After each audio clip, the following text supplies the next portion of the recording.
Everyone, we are still waiting for participants to join. It seems it's taking a little late today. So we'll start in 2 minutes maybe. So far we have 12 participants. So let's wait for a few more minutes before we start. All right, everyone, welcome back. This is third day of our business analysis session. Still, we have a few participants are missing, few key participants are missing, I would say, but we have to start the session. And why I'm saying few key participants are missing is that because like we are maintaining a participation record. So you have been listening to me saying that there is 1 point for each participation, and then like there will be a reward at 10th day. So now I'm going to show you something that will tell you that we are actually recording and maintaining all the points for you, and based on these points we will definitely be finalizing the participation reward at the 10th day. And I'm sure you can a lot of you still have chance to win. I'll share you something before we start our session formally today. Okay. So I hope you can see an Excel sheet on my screen right now.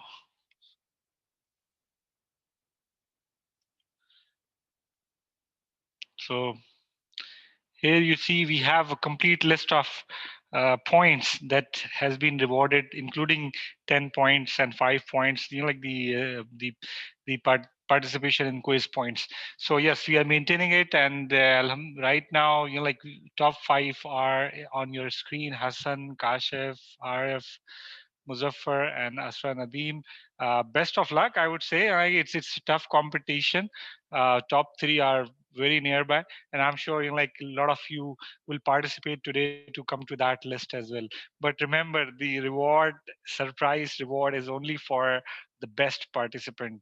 All right, so the person who gets more points. Okay, and this number doesn't came like this. Like there are Kazi is assisting me in this training, so he's actually reducing lots of participation, like like the questions which are irrelevant to the topic and all this stuff is not being considered. So uh, so so please participate, and you will be eligible for reward on the 10th day. So with this, let's get back. Let's join me on Slido. This time we figured out a way to keep to have an other event so that we can have separate reports and having a same number as yesterday. Join me on Slido, please. And once you join Slido, just uh, let me know if you are ready for me to start the session.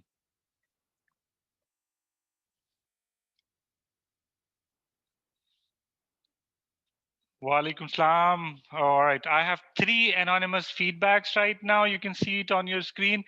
So please, from the right side, you see an icon for profile, edit, and put your name. All right.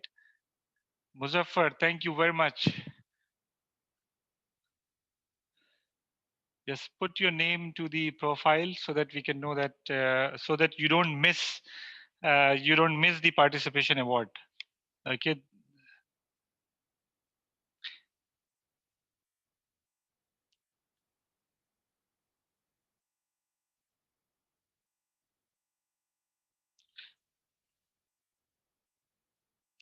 So if you see, I would like to show you this thing. Okay. Okay, so if you see 20 of the feedbacks came from anonymous users, so we don't know who they are. So maybe if you are participating and you don't put your name, so we'll not know. Okay, so this is important to put your name on Slido. Okay. Hello. Yes, sir.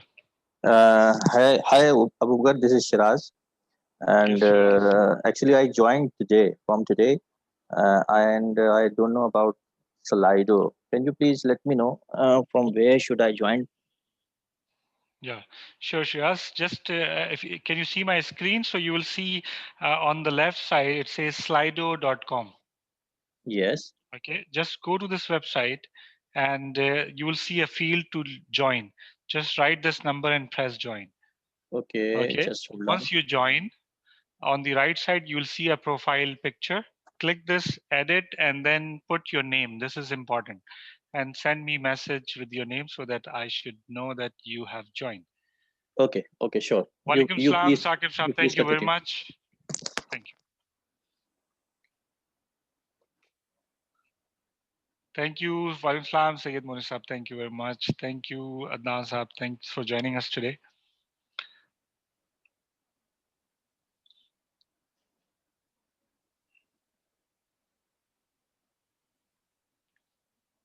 Thank you. Thank you, Azra. Thanks for confirming.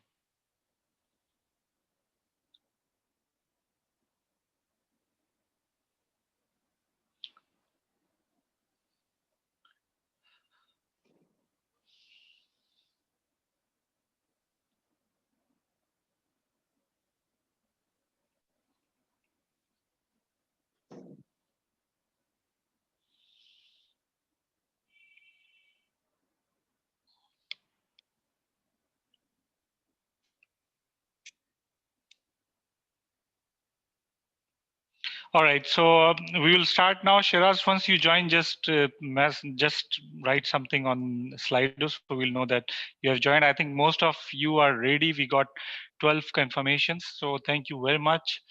Uh, okay, Mr. Muzaffar is asking about slides. So I think the slides are sent, Kazi? Yes, these are sent. If you haven't received it, so you can check with your HR department if there is any contact. Okay, yeah, you can check with your HR. I think maybe your name is not in the list or something, so just make sure. Okay, Muzaffar Saab, so Saqib Saab is asking us to give me. All right, this is a good way. All right, excellent. Okay, excellent. Okay, you are in, Saqib. I'm sure. Okay, so let's start the session. If you have, this is the best part, if you have any questions from yesterday topics, you can ask now, or we will move to the recap session.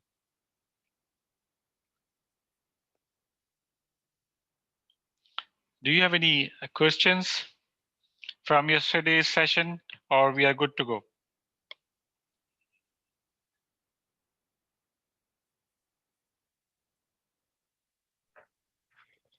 Sir, please Slido number. What's the Slido number?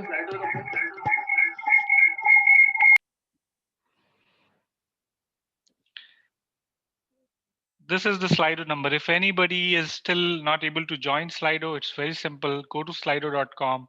98659 is the Slido number.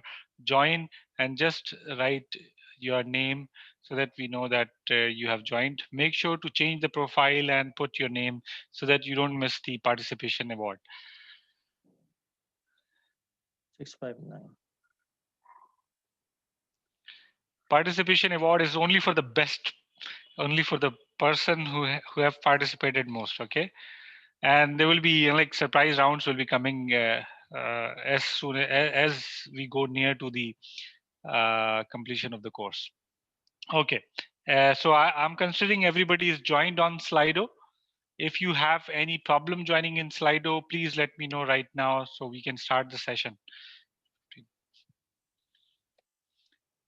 Feel free to unmute yourself and let me know if you have problem in joining Slido. All right, great. So I think everybody has joined us on Slido. Remember to ask questions on Slido so that like Kazi is monitoring Slido for all the participation as well as uh, as well as uh, sir as well आपने as the questions.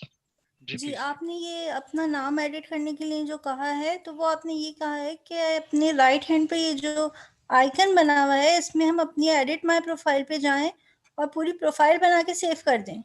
बस सिर्फ अपना नाम डाल के save कर दें, बस इतना भी काफी है। Yes. Oh, thank you. अच्छा, अबू बकर, आप कोई अभी पूछ रहे थे रिकैप के हवाले से। जी तो जी इज इट पॉसिबल कि क्विक रिकैप हो जाए, ताकि मैं शुरू के 2 सेशंस मिस कर चुका हूँ, और इज इट पॉसिबल कि आप द क्विक रिकैप? रिकॉर्डिंग्स जो हैं आपको सेशंस रिकॉर्ड किए जा रहे हैं, और काजी साहब जो हैं वो आपको tomorrow he will send all 3 recordings of all 3 days sessions.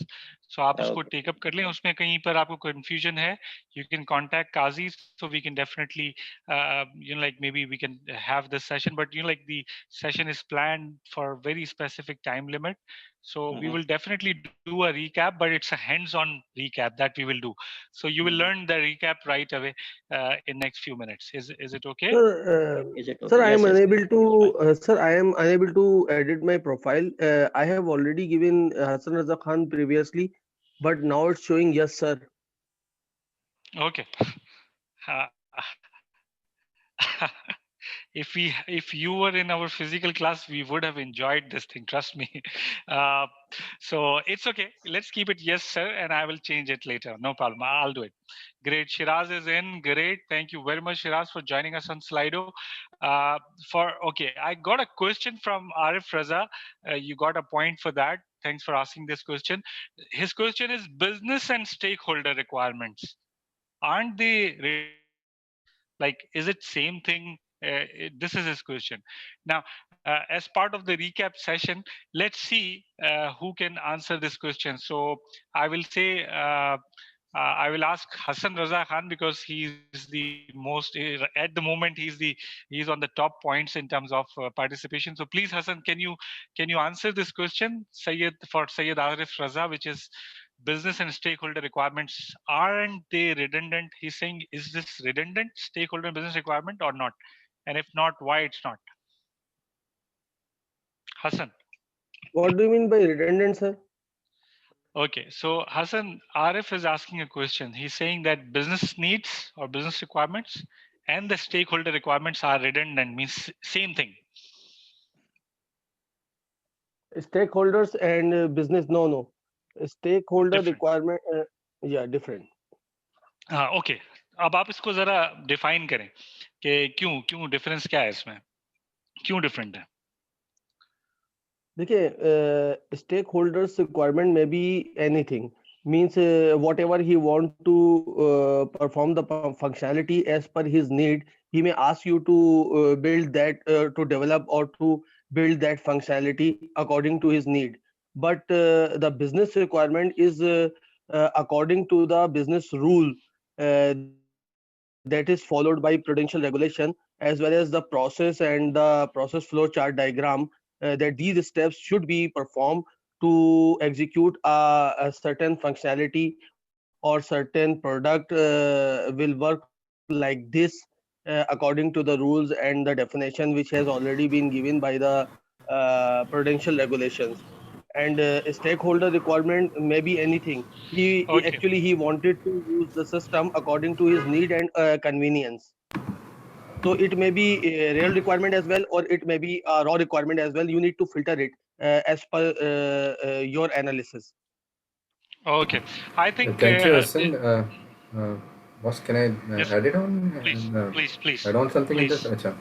Sure. Actually, the background of asking this question is that, practically, I'm being an HPL, I'm a business analyst. Whatever the requirements are being routed to us are they're coming through the channel of business. Centralized group or under an umbrella where they pick up the requirements from different kinds of operationals or different kinds of departments, let's say, you know. Acha, all the detailings and all the work is being done by the departments which are under that umbrella, and business just polishes it up or simply tweaks it a bit over here and there as per their moreover in the sense of English, and present it to us. So it seemed redundant to me ki, rather coming from from down the scratch, it should be coming from the down the scratch rather getting the business involved in this whole life cycle. That was my question specific to. Was I able True. to clear I myself? actually get your question. Yeah, I actually get your question, and thank you very much for clarification. Thank you, Hassan, for your answer. One of the basic thing I would like to clarify you is that these both things are not redundant, and Hassan is absolutely right on that.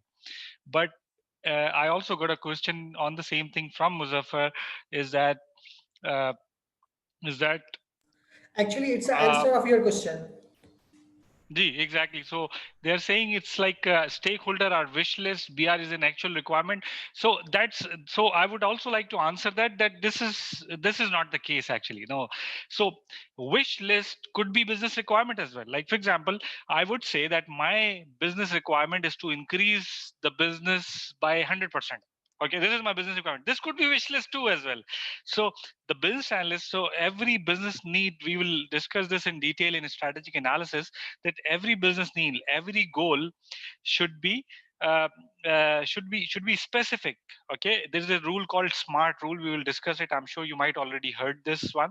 So every goal or requirement should be smart, measurable, attainable, realistic, and time bound. So this wish list thing could be anything. It could be at any level. It could be functional requirement, could be wish list as well. Transition requirement could be wish list as well. For example, consider yourself that customer is asking you to like maybe scan every document in the bank, or like scan every newspaper in the country. So it could be a wish list, could be anything. Okay, so you have, as a business analyst, you apply certain methodologies to identify and segregate the wish list from non-wish. So this is not the difference. This is not the difference between wish list, between the stakeholder requirement and the business requirement. But these both are different. What is the difference? Now let's hear it out clearly. And if you have further question, we can definitely discuss this. So the first thing, which is business requirement, is a high level business objective. It's a high level. This is the problem that you Excuse are me, trying to I solve. have a question. Okay, you can write it on Slido, please. So I'll take it up. Okay. Okay, so let's so what we will do, let's clarify the stakeholder analysis, stakeholder requirements and the business requirements. So let's actually, like I'm sorry to cut you and put you on the Slido, because in maybe in the face to face interaction, it's easier for like interaction and answering every question that comes up. But on the online, it's little hard. Like I have a computer here and a person sitting there, and your questions coming on the other side. So a little bit focus is required. Extremely sorry for that. If you have questions, put it on this slide, and I'll ask you when to talk. So I'm mentally like not occupied from other things. So let's focus on the difference between stakeholder requirements and business requirement. Business requirement is the highest level of requirement, which is could be the business objective, could be the problem. These are the things that starts the project. So for example, if you get a project from business team saying that we need to automate that area. Okay, now to automate that area is a stakeholder requirement. And why it's been automated? What is the reason of automation? Maybe they want to theft control, maybe they want to ease the customer, maybe they want to save money, maybe they want to earn money. These are business requirements. You see, stakeholder requirements are how this business requirement will be fulfilled.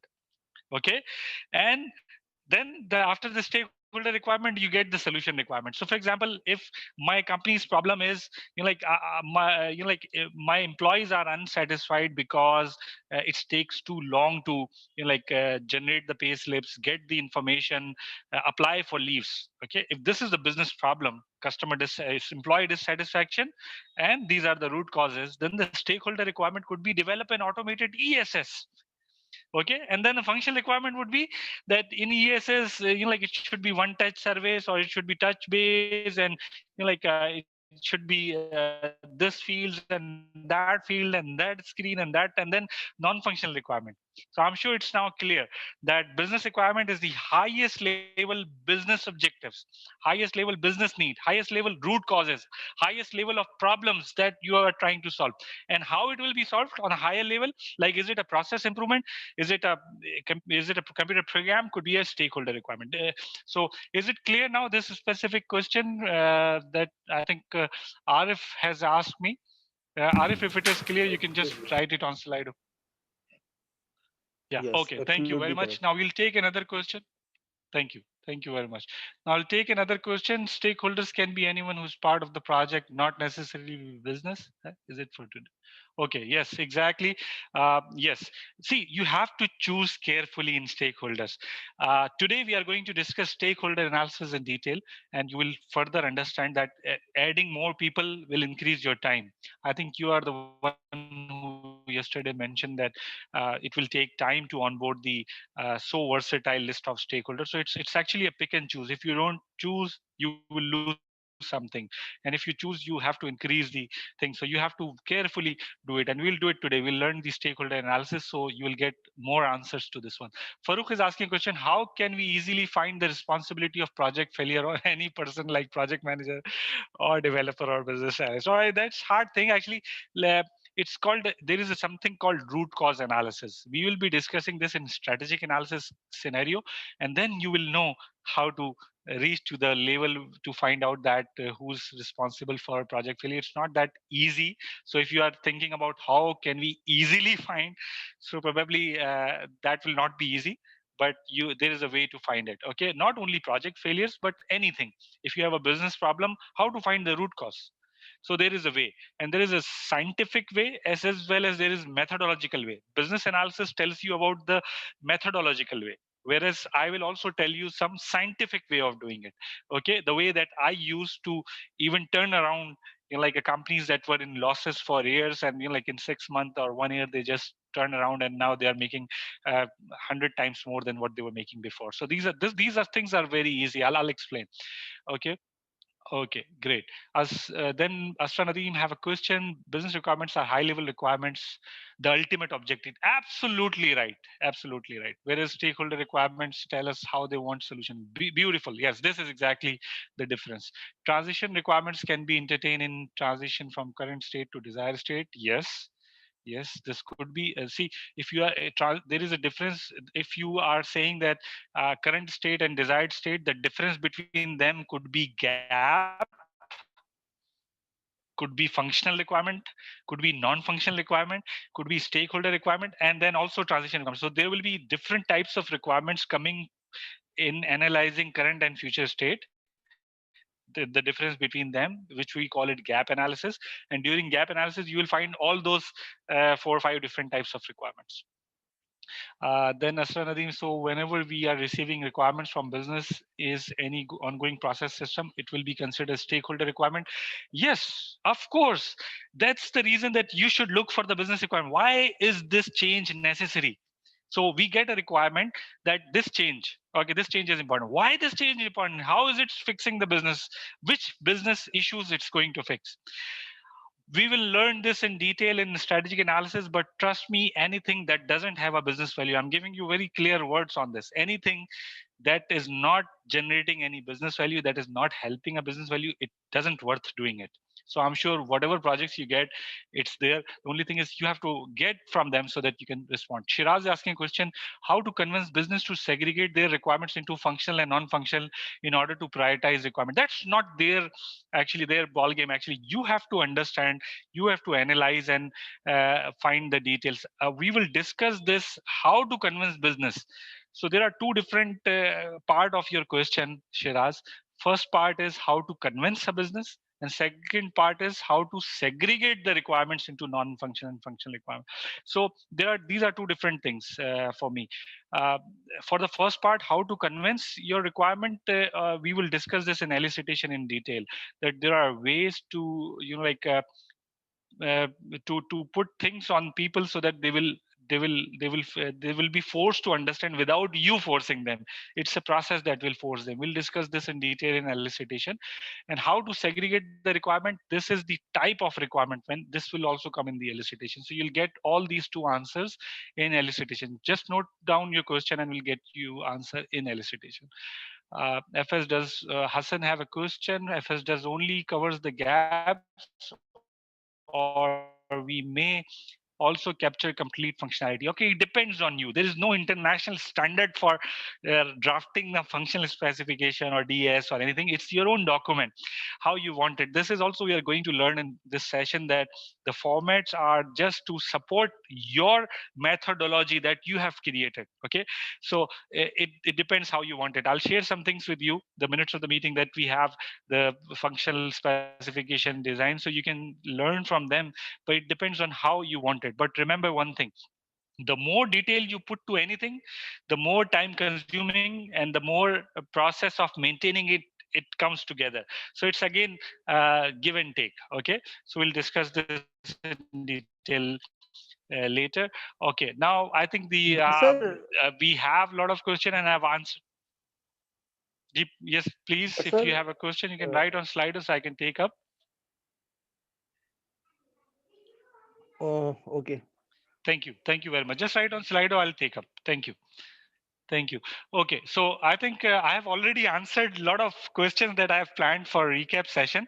Okay, now everybody is on the Slido. Please come on Slido. I'm going to start a quiz for recap.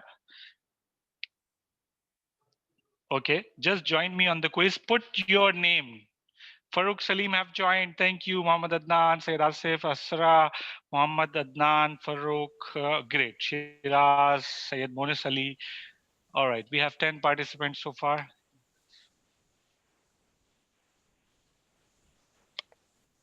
Still. Okay. 15 participants so far. Okay. How many participants we have right now? Yes. 25. Out of 25, only 15 have joined the session. If you have any problem joining Slido, please, you can just unmute yourself and ask me. It's very simple. Just go to slido.com and join 98659. In the event right now.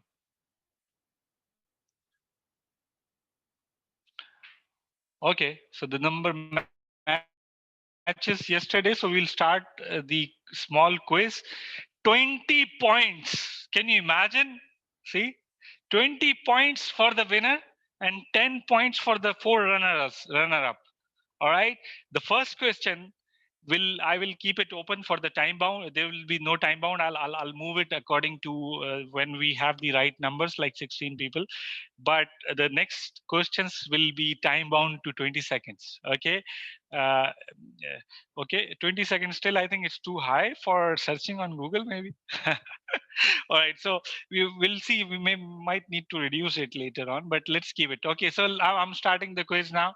Okay. First question coming your way. BACCM, Business Analysis Core Concept Model, stands for what?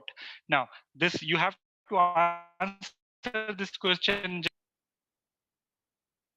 Business analysis. All right, I got one response. Okay, and 10 points for the four runners-up. Wow, this is going to, like a lot of people are going to get lead. Okay. So there is no question Let's. on Slido.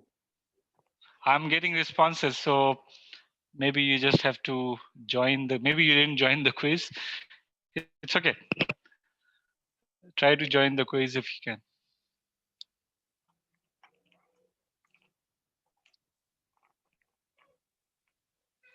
15 responses. 17 responses. 18. Wow, good. Excellent. Okay, so I'm moving to the next question. Okay, first. So 6% of the responses are business analysis complete concept models. Business analysis core concept model is 83%. And you know what is the right answer, of course. So yes, so BACCM stands for business analysis core concept model. Don't take these questions that I'm asking you in this easily. Trust me, this could come in your exam. People have seen these type of questions in CBAP. All right, next question coming your way for 20 points for the winner and 10 points for the four runner-up. 12 seconds remaining. 10, 9, 8, 7, 6, 5, 2, 1, and the time ends. All right, we got 15 responses. Which of the following is not a business analysis core concept model? Change, solution, value. Yeah, all right. So still you guys have to learn on this. We will be reviewing BACCM for every knowledge area. All right, but I think we got 53 Right answer. 53% answers are right. All right. Competition is increasing. Beautiful. All right. So I'm moving to the next question for 20 points for the winner, 10 points for the four runner-up. Next question coming your way is which of the following is not a design?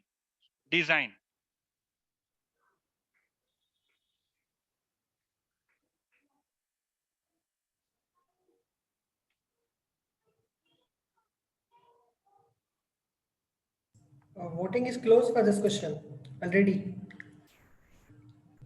Really?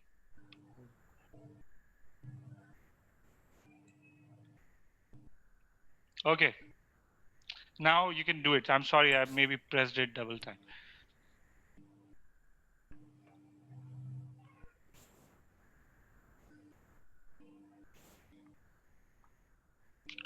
Six, five, four, three, two, one, and thank you very much. Wow. Yeah, there is a competition. I can see that. So some of you are saying that a sketch of a dashboard is not a design. It is a design. Process model is a design. Screen mockup is a design. But yes, we know the answer. Developing a business strategy is not a design. These are actually requirements. These business strategy is a requirement. Okay, perfect.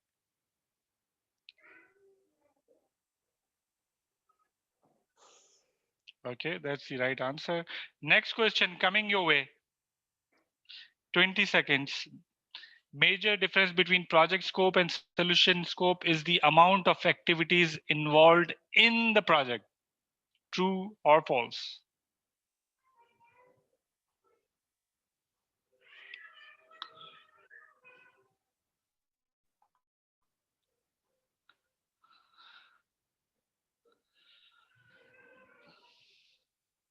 All right. Okay. You have to read the question again. The major difference between project scope and solution scope is amount of activities involved in the project. So I win this time. All right. Okay. So see, this is important, and I want to clarify this thing. Project could have lots of activities. Okay. So that's not the difference between the solution scope and the project scope. Actually, number of activities are related to the project only. Solution is never about activities. Solution is about you can have if there might be a project where the solution scope is having a less number of activities. For example, if you are developing a business process model, okay, the activities will be lesser. If you are developing a new product, the activities will be higher. If you are developing a software application, the activities could be at medium level. So number of activities are not the differentiation between project scope and the solution scope. Okay, it's actually the the scope of work that is a difference. So you remember the project scope is about number of activities that you perform during the project, okay, and according to the time, budget, quality, and resources. But our solution scope is different. It's based on how the solution will be performed. Okay, so there is nothing called activities between them. Activities are a project aspect. Okay, moving to the next question. Come on, guys, ready? This is the fifth question out of six. Coming your way for 20 points. Business analysis is considered as a default stakeholder in every task of business analysis. What I'm trying to say, business analyst is a stakeholder in all business analysis tasks. True or false? We discussed stakeholders yesterday. All right. All right. Yes, absolutely right. True. We discussed this yesterday that in business analysis body of knowledge, you will not find business analyst as a stakeholder in any of the stakeholders requirement that we are going to discuss, because business analyst is a default stakeholder. And there will be questions where you will be in the CBAP exam where you will be where there will be list where business analyst will be mentioned. So just close your eyes and choose business analyst as a stakeholder, because that's all other options are wrong, or even if they are right, you are the right most. Okay, so yes, let's move to our last question for 20 points and 10 points for the runner up. What is the responsibility of developer as a stakeholder in software development project? Because you guys are in software development, document, manage requirements, manage requirement modification process, participate in requirement review, and sign off.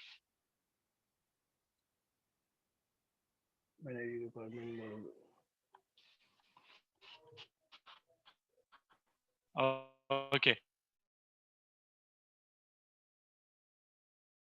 I'll try to keep it a little bit higher for next time, questions like this. Yes, so we have competition. There are people saying that the developer requirements. No, that's not his role. Okay, if he's doing it, he's actually acting as a business analyst for that phase. But if he's a developer, cannot be responsible for his position until if you assign him multiple tasks, that's okay, but he will become a business analyst when he's doing it. So no, that's not his responsibility. Manage requirement modification, not at all, of course not, otherwise he'll modify the requirement and approve it by himself, whatever suits the thing. No, of course not. But if you are assigning him, that could be a case that he is doing a change management process, but no, that's not the developer's process. Some of you are showing that manage change approval process, like when the requirement comes in, he gets the change request, submit it to the people, get approval, and then no, that's not his thing. Yes, the right answer is he for the business analyst for the business analysis project, participate in requirement review and sign off session, so that if he have any clarification needed, he can get it. All right, thank you very much. All right, wow, good. So we have results. I'm sure you all guys can join me on Zoom now to see the results. Farooq Salim Sheikh, please give him a big hand. Thank you, Farooq Salim. That's perfect. All 6 answers are correct. Wow, this is fantastic. I'm not getting better word than this right now from my vocabulary, but that's it. This is tremendous, excellent. You have got uh, 20 points as a winner. Kazi, 20 points for Farooq Salim.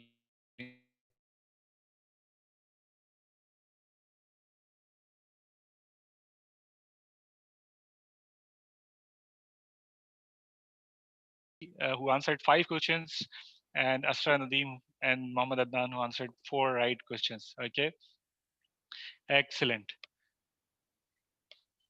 excellent. So thank you very much.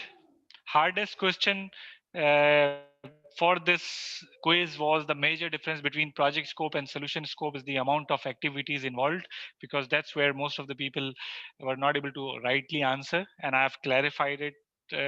That the project scope is related to the activities in the project, whereas solution scope is the features, the solution, what it will be delivered. And it's good, glad to see that Farooq Salim have got all the answers correct. Thank you very much for your participation. It was an uh, it was an excellent exercise for me to recap. I'm sure the people who have joined us today, well, at least they will be able to learn few things from yesterday's session. With this, others, the video will be shared.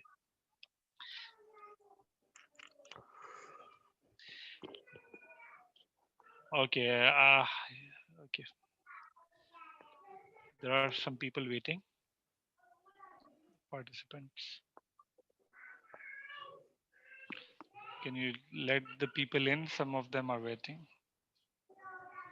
Okay, so we finished with the recap session. We will move next to the uh, topic that was supposed to be finished yesterday, but my sincere apologies. We had some issues yesterday and we were not able to finish. So we'll start from there. Okay, now the most important thing for business analysts is a competency.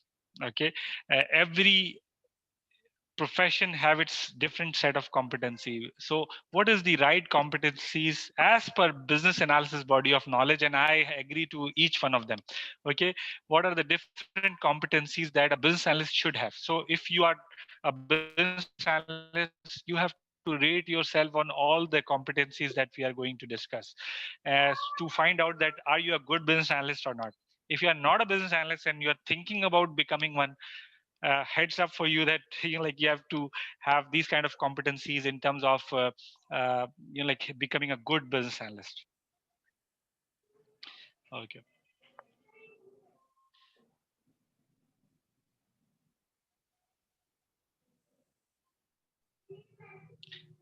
Okay. I think I need to. Asra is saying that allow somebody, but I don't see anybody in the waiting list, neither Kazi. So once they will join, we'll definitely let them in. Yeah, where was there? Yeah, where is he? Sorry, Asra, we don't see him in the waiting list at the moment. I guess he has joined.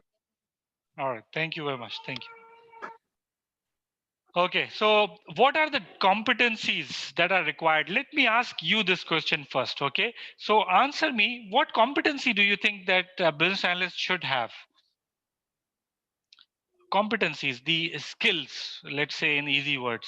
What skills do you think a business analyst should have to be a good business analyst?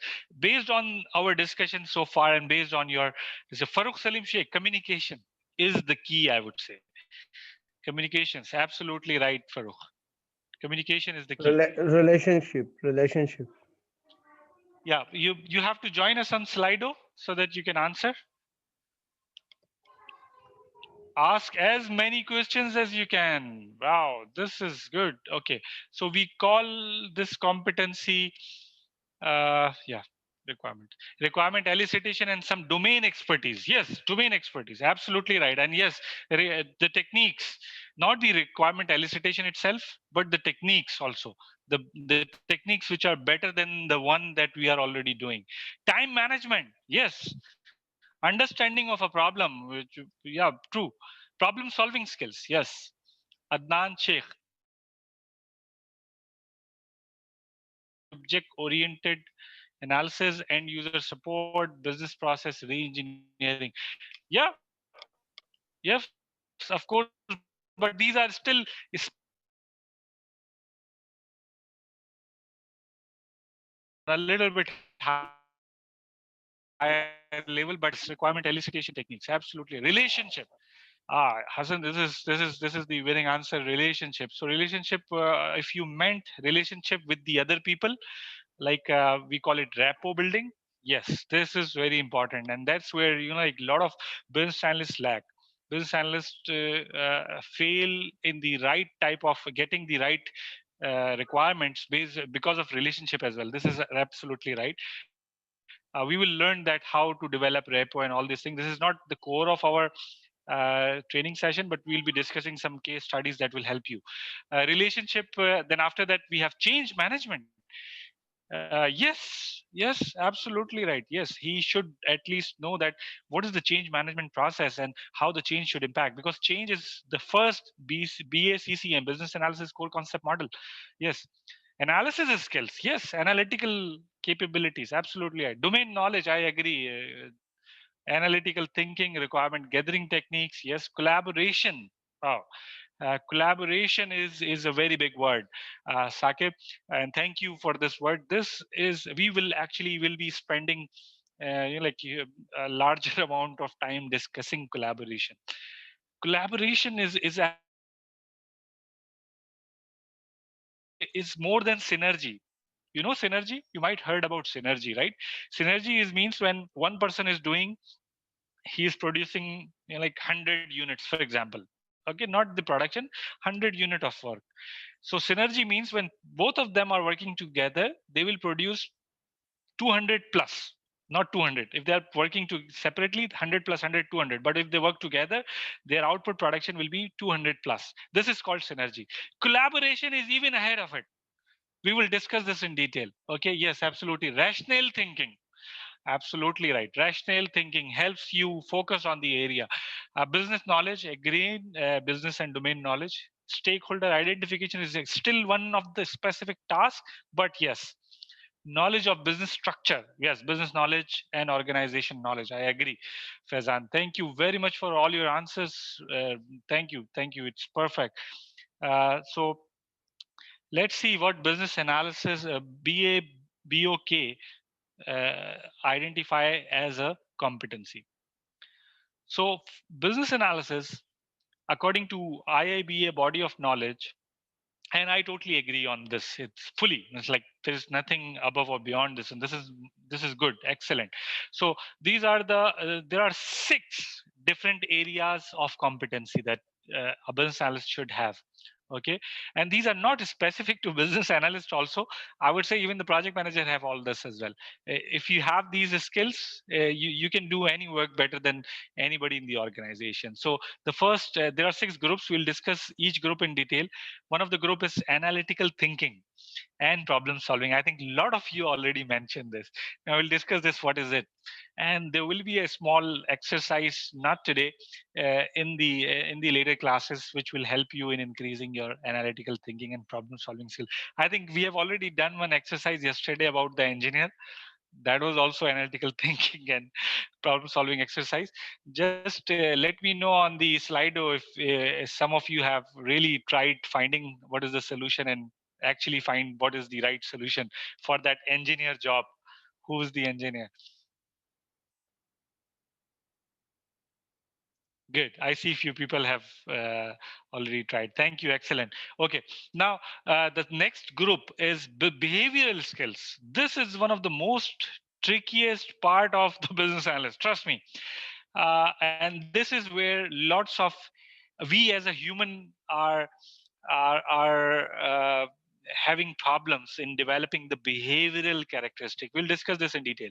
Business knowledge, communication skill. A lot of you have said business knowledge. Everybody almost have said communication skill was the first thing that was listed. And yes, communication is the key, as they say. Interaction skills, like somebody said, collecting requirement is an interaction skill. How you collect the requirement, and we will have a very detailed discussion on that in elicitation. Tools and techniques, like using Excel, PowerPoint, what you call it, work portals, and MS Visio, and all this technical stuff. Okay. Okay. So let's talk about analytical thinking. What is analytical thinking? When we say analytical thinking have different competencies itself. So analytical thinking refers to the creative thinking of creative ways of solving a specific problem, thinking about creative ways of enhancing the UI and UX. How do you think that, like, people are having a different mobile application where the amount is increasing or decreasing with the, like the scroll bar sort of thing? These are all different creative people that are thinking about UI and UX and coming up with things. So creative thinking on solving a problem. Okay, whatever problem you have to think creatively. Okay, decision making skills are also analytical thinking. Like there's a decision making is a process, and they say that the decision making skill increase by making the decisions. Okay, it some of you might be thinking about Salah break, so we will have it after 10 minutes if that is okay. It's Azan right now. Okay, learning is also learning visually, auditory, and kinesthetically. There are 3 different types of learning. Like you learn what you see, and then listening to other people, as well as the, like this one course. And kinesthetic means hands on the job training, like the quiz we did. Okay, whoever have done the right or wrong answer, you'll remember it for the more longer time than if you see and you listen. Okay, systems thinking, any thinking every problems in terms of systems. You see that if the organization have a problem of reducing sale, you see every department as a system and how they are performing. Okay, and how they are integrated.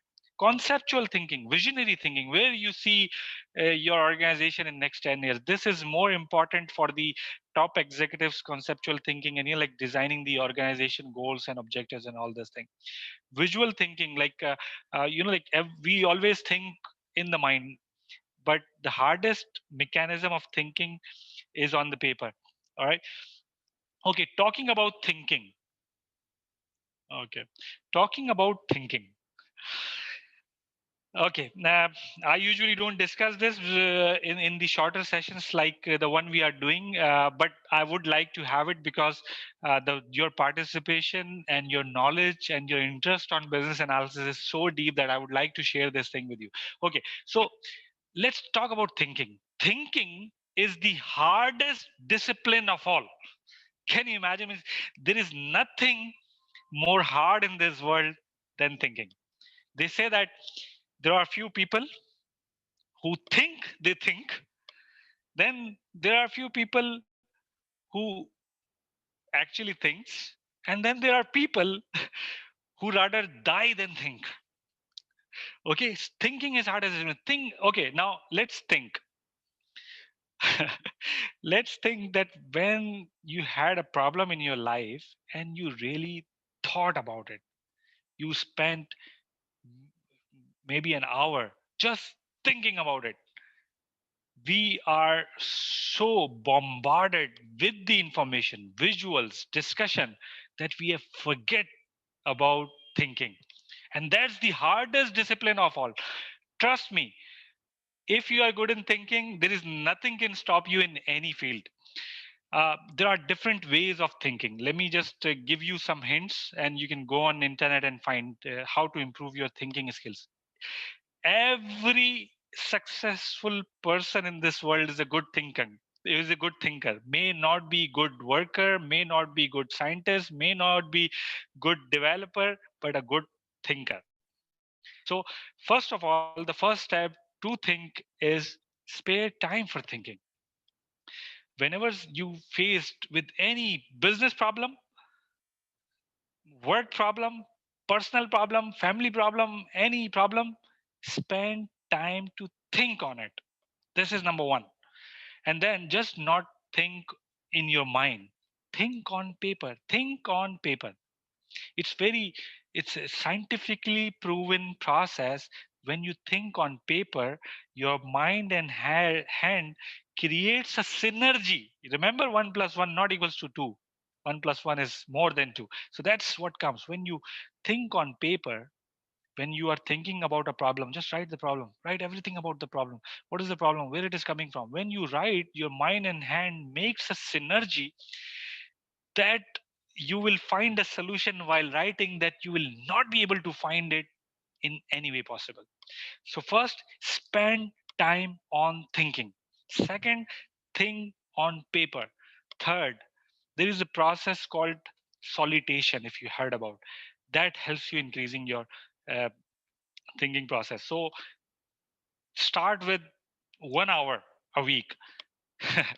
And you will see that how hard it is. Just 1 hour in 1 week or a month to start with, and just find a better room where you will not be disturbed. Don't try to find a noise proof room and all the stuff, air conditioned, light. No, just sit there and think of something, any topic, your career, your family specific problem, your business, your anything, any specific business means like the projects you are getting. Just think about it. 1 hour, just think on it, what is the problem, and see how it works. Okay, solitation have 3 phases when you are spending 1 hour. First, 15 minutes, don't try to think. Okay, this is the number one process. This 15 minutes, you don't think, you just keep yourself calm. That's the hardest process. Tell me, try this today, and tell me if you're able to even not think for 3 minutes or 5 minutes as well. So this is important. Don't think about something for 15 minutes, and then start thinking about something 15 minutes, 20 minutes, and then start writing about the your thinking process, and then see what kind of uh, how creative you will become. You will not imagine, like I was thinking I'm not creative, I was not creative, because you might have already observed that, like whenever somebody talks in between or somebody gives me a sign, I got distracted because I'm a single processor. Like I can't, if you see I'm driving while talking on phone, trust me, I'm going to hit it. So that's the single processor thing. Like a lot of you are single processor. Ladies are not single processor, they are multi, I would say, core to do or quad core processor. So they have multiple processing, like they are cooking at the same time, listening to the kids what while they are watching TV, what they are talking, and also listening what his husband is talking to and things like that. And like, so this is, but uh, uh, usually humans are single processors. So the single processor people are not that much creative, but once you start applying the salutation and thinking process, you get a good creator.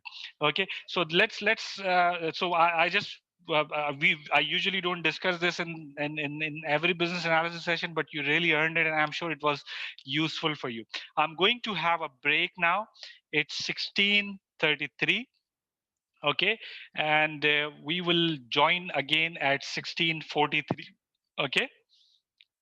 All right, thank you. Just write on Slido so I know that you guys have understand that we are joining at 16:43 again. It's a 10 minutes break for Salah uh, and whatever you want to do. All right.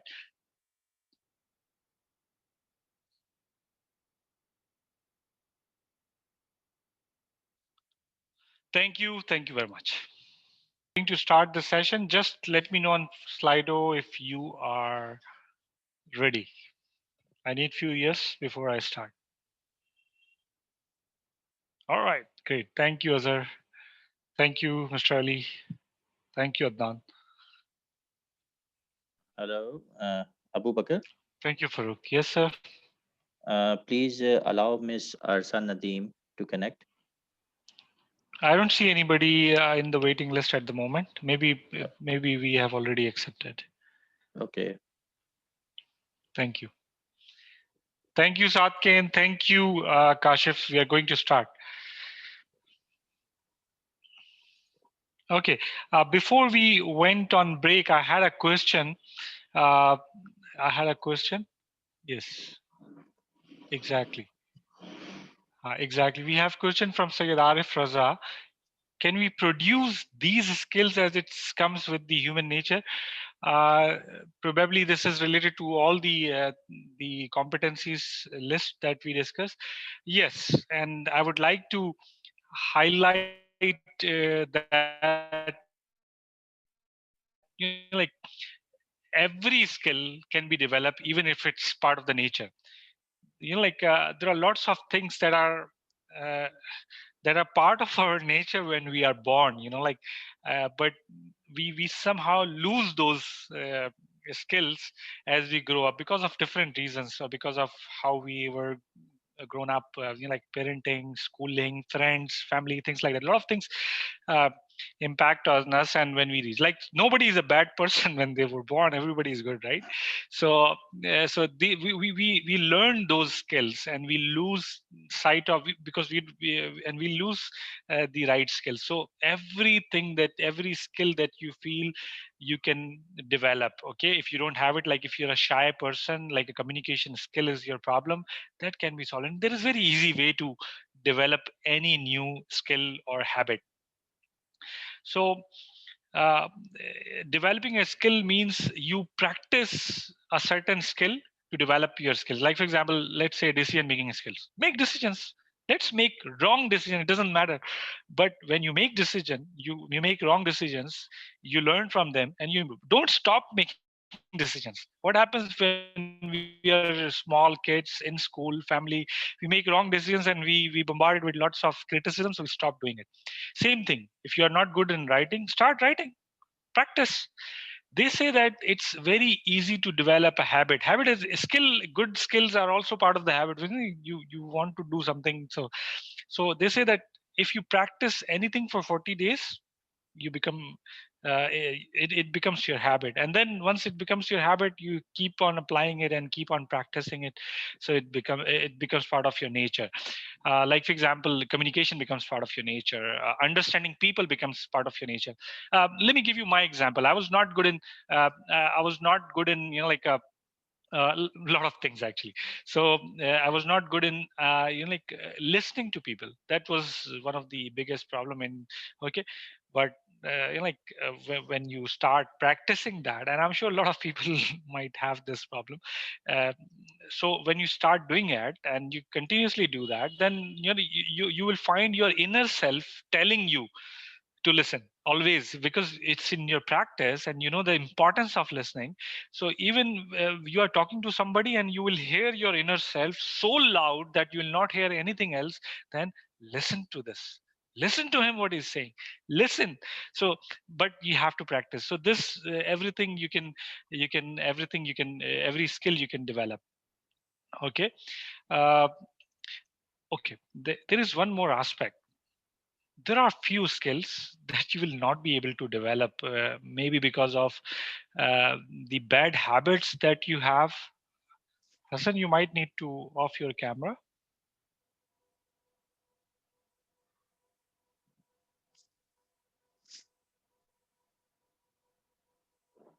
Okay, thank you, Hassan.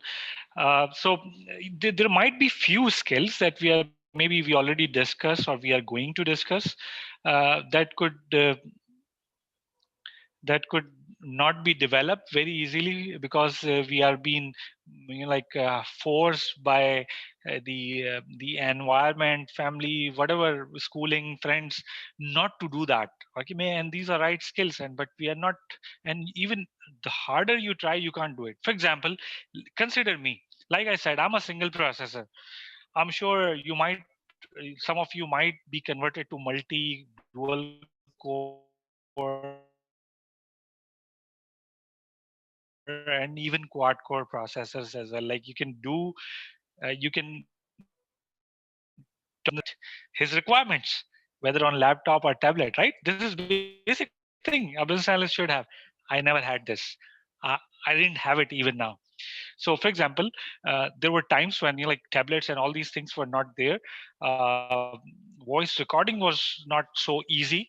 I was not a good business analyst that time because when I'm listening and I started writing, I lose track of what I have listened. Trust me, this was the biggest issue. So I had to stop person. All right, wait, I have to write. And then when I tell him to continue, he forgets something.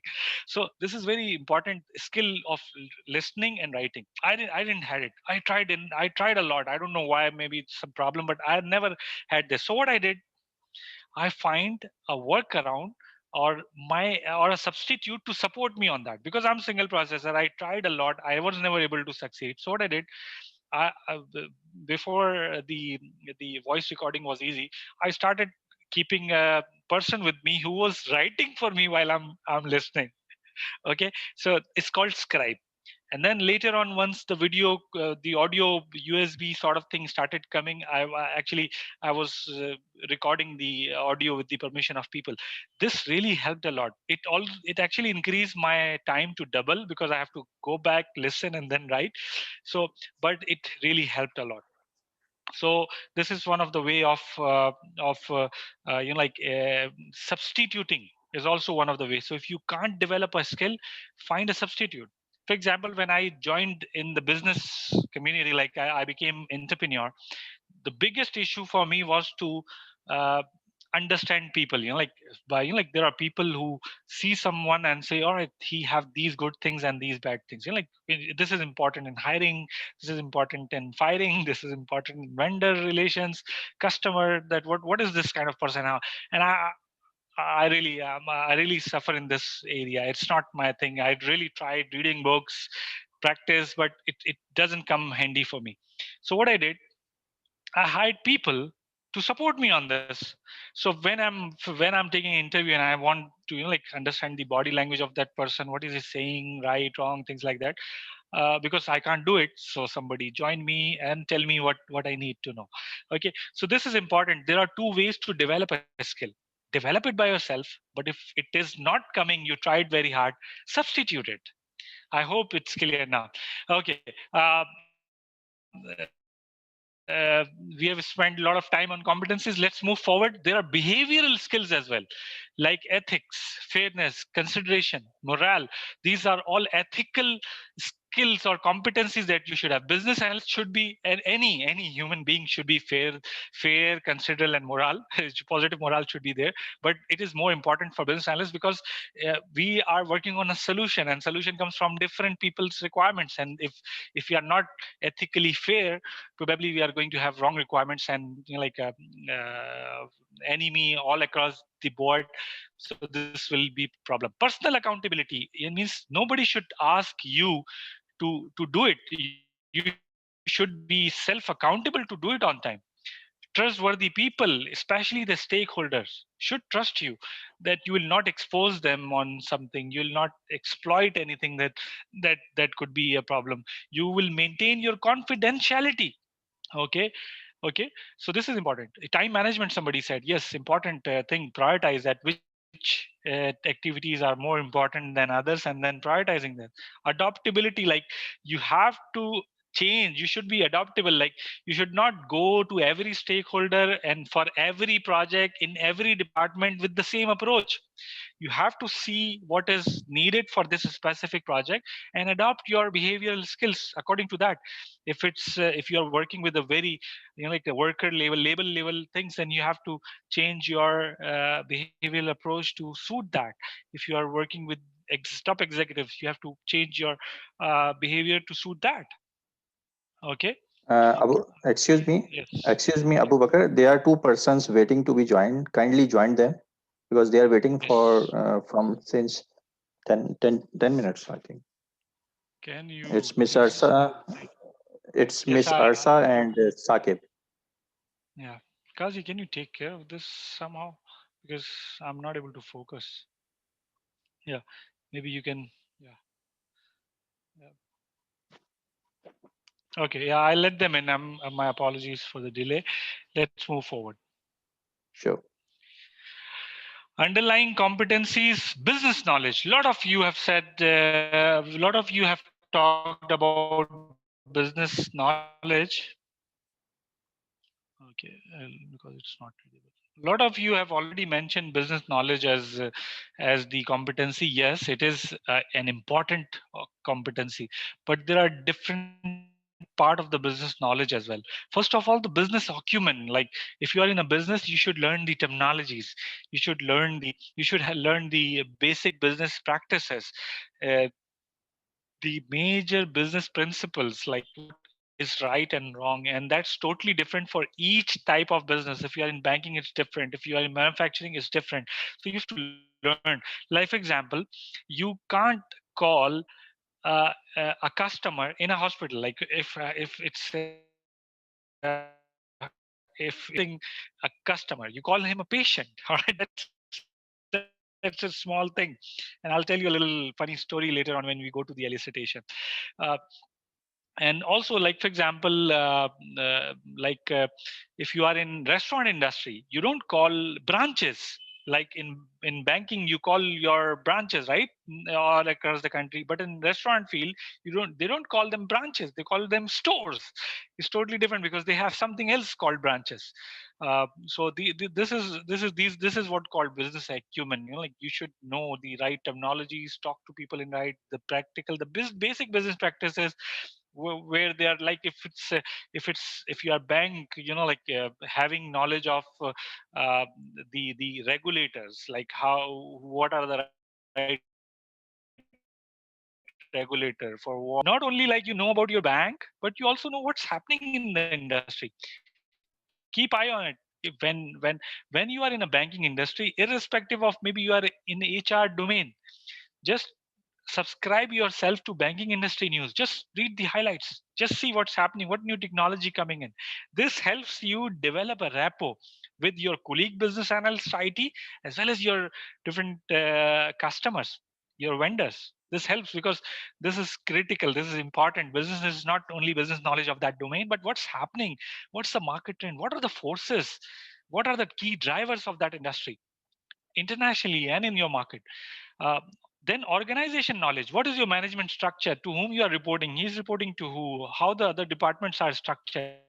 What other like business units are there and how they are interacting? Then your solution knowledge, which is your past experience. This is very important. Okay, this is only one of the thing. Domain knowledge is your solution knowledge. Other than that, all these skills also comes in business knowledge.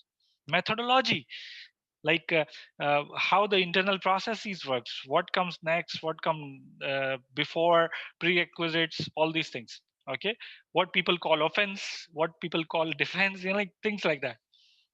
And this change in every organization. Okay, now we are moving to underlying competencies of communication. As we discussed, communication is the key. So, but there are different types of communication as well. There's verbal communication that we do, like talking to people, uh, talking to people. Then verbal communication also includes the body language, the how we react. Body language is very important because we are not face to face here. Otherwise, I would have identified few candidates and would have showed you in physical. But verbal communication is important. The message you say, the tone you use, the body language you use, uh, increase or decrease the impact of that communication. So verbal communication is important. Non-verbal communication, your gestures, your body language, written communication, emails. The hardest form of communication is written communication. The most critical, the most riskiest communication is written communication, especially email. Wow, oh, that's email is whenever like whenever I receive an email from an acquaintance, like it could be a bomb, like it's so written communication is the hardest form of communication. You have to be very careful. If you are not already doing it, make it a practice. Add it to your signature. Dear Mr. Miss whatever, then greetings from your name, greetings for the season, or may this email find you in good health. Maybe however this sounds stupid, change the wording, but do it. Let the person, when they are reading your email, they should feel that like they should feel that this is a positive email, whatever you can. Then also in email, when you are angry, don't write the email. Trust me, you will the only thing you will do is regret on that email. When you are angry, don't do it. You are angry from your wife, from your husband, because he didn't drop you at office and this was fifth late and salary will be deducted. You are angry because of home. No, don't write an email. Stop it. Do something else.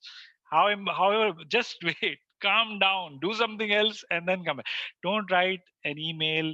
Don't write written communication when you are angry due to any other reason. All right, not on the same person. Don't write when you are angry, because the only result is regret. Okay, so I told you that you have to write your like some starting message, a standard message that supports the positivity, and also don't write an email when you are angry. Okay, now one more thing is listening. As I said, this habit of listening, developing one really worth it. As a business analyst, you have to be attentive when we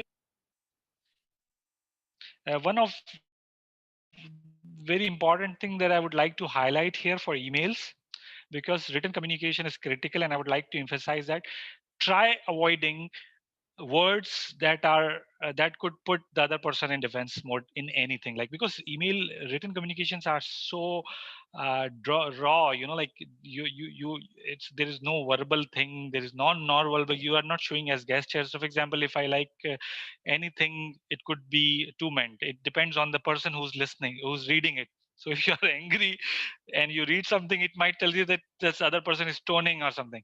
So you have to be very careful in writing communication. So don't use word you. It's hard thing, but trust me, if you practice doing it, you will find that you can work without you. You. So when you are writing an email to somebody, you have done it, you haven't done it. So remove the word you, put anything else. This will help. Trust me, this will help. Okay. So this is one of the things. Let's move forward. Underlying competencies interaction. Again, communicating with people is one thing, and interacting is other thing. Interacting means you are encouraging others to to participate. Okay, that's called interaction, means facilitation. So you have to facilitate other people in achieving their objectives. Like if somebody is usually as a business analyst, you might come across something where the user is presenting the system, and as business analyst you are just managing the session. So it's a facilitation thing. Leadership and influencing skills are also required, because you need to lead the users for the right requirements. You might need to lead the business analyst team as well. Okay, and you have to lead the business analyst activities. So your leadership skills are required. Influencing skills are important when you are uh, implying your point of right requirement. So that's important. Teamwork is important. Negotiation and conflict resolution skill is important.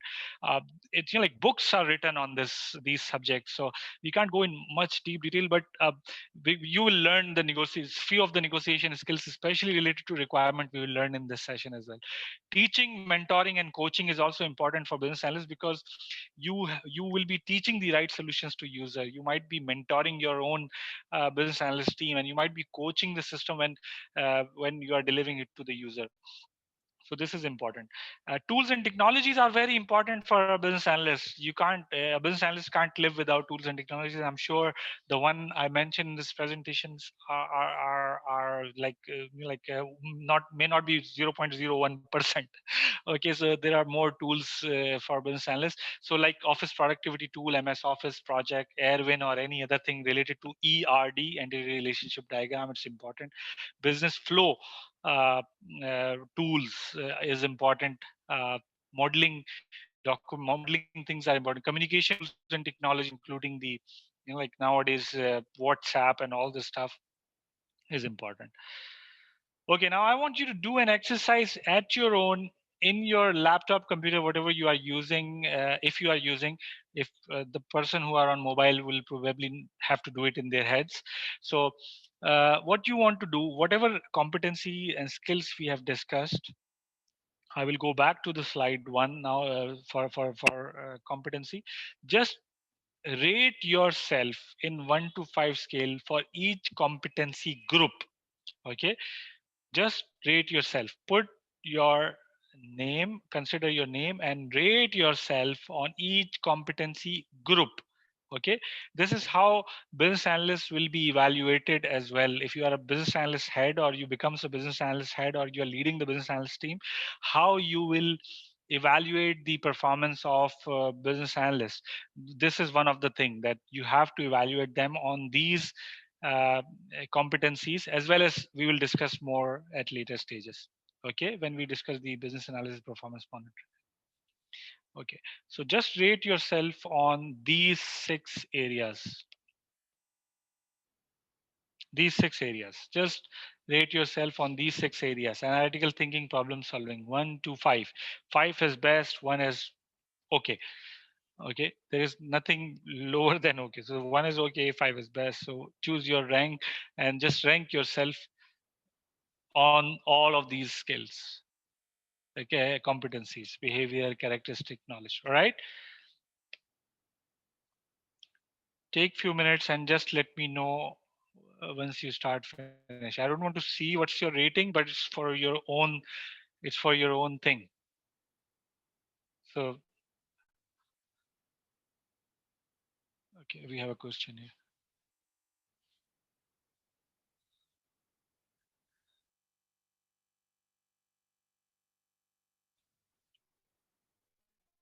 Okay, do it in Excel sheet, do it in your mind, do it on paper. It's okay. Just rate yourself on those 6 things from 1 to 5.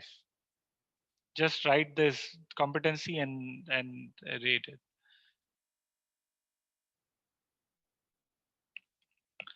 Okay.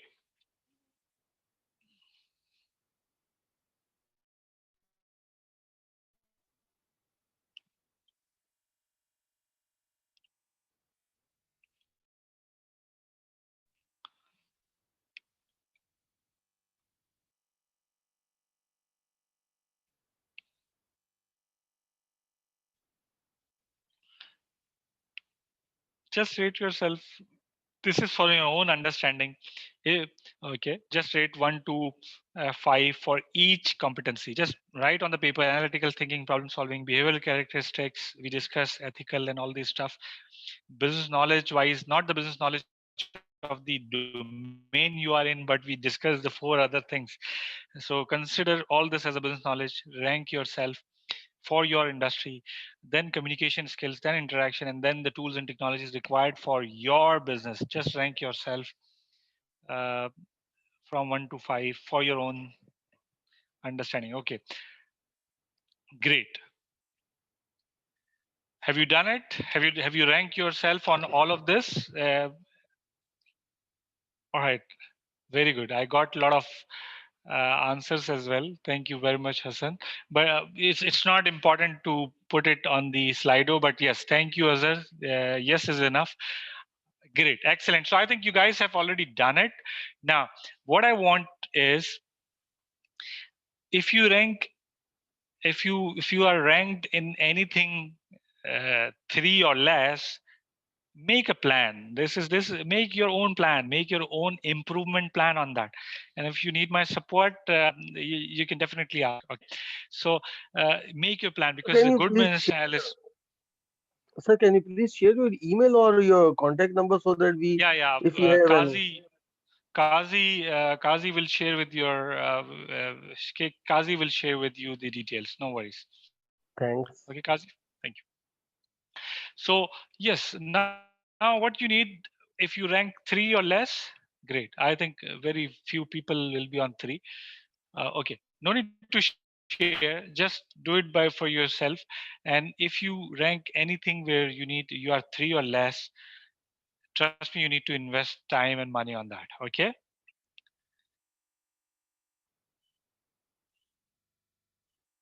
Okay. Now let's move forward. We are going to now discuss business analysis, planning, and monitoring. Okay. Business analysis, planning, and monitoring. This is the first knowledge area. Now you remember there are 6 knowledge areas. This is the first knowledge area we discuss. It's planning and monitoring. Okay. So will be detailed discussing it, but I want you to answer a small question according to whatever you are doing right now as a business analyst. What you actually plan or monitor as a business analyst today? If it's nothing, it's nothing. But if you really plan something as a business analysis activities, what you plan and monitor? I want you to just answer me on Slido, please. Thank you.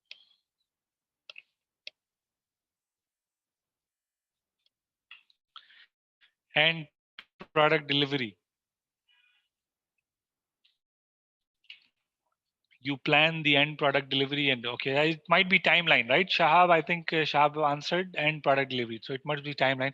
Plan for system improvements.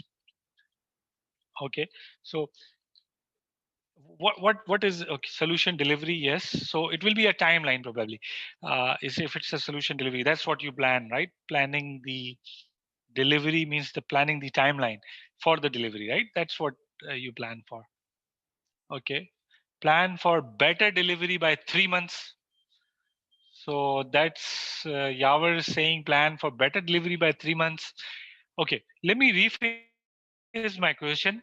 Plan for meeting with vendor. Yes, exactly. Yeah, this is the right answer. So you plan your meetings. Yes, communication plan, of course. Shiraz, thank you. Stakeholder analysis. All right, good. Identification of stakeholders. Yes, you have you this is what business analysis planning is about. Okay, I think now somebody get it. Scope. Yes, exactly. I always improve myself to gather more business knowledge and think about whatever the best strategy I may adopt to achieve target. I'm sure you does, Hassan. Thank you. Plan to meet the business owner to understand problem. Yes, planning your elicitation sessions. Yes, Azhar, you are absolutely right. Kashif, plan for solution development and monitor if the solution delivers the desired value. Desired, beautiful. Desired value to the business and how we can improve the solution. This is important. Planning a business value, but we will understand that planning a business value is not actually a planning. It's just identifying the business value and making sure in solution evaluation or solution deployment that the business value is achieved. So we don't plan the business value, we get the business value, we understand what is the business value, and then we compare it as our KPI in the solution evaluation. But you're absolutely right. This is what uh, you have to plan for certain thing. Plan together requirement. Salik, perfect. This is right. You plan. What is your plan for elicitation? You have to. That's you plan for.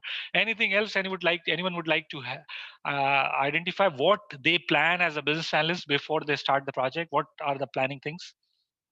anything that they plan which is not in the list, like somebody said, identifying the stakeholders, planning together requirement, how to execute the design, plan how to execute the design. Probably that's also maybe if it's a timeline, or Asra, would you like to put some more light on that? If you want to unmute yourself and explain, that would be great. Yeah, it's more like what would be the proposed solution? How do we do anything or put in paper? So it is more like this thing. Okay. Okay. Yeah. So yeah, that is a good plan. But usually that comes after you get all the requirements or the relevant requirement. What we are talking here is planning before execution, like before jumping into the project, what we plan for. But you're absolutely right. That will also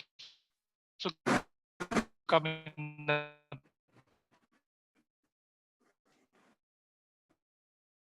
plan, but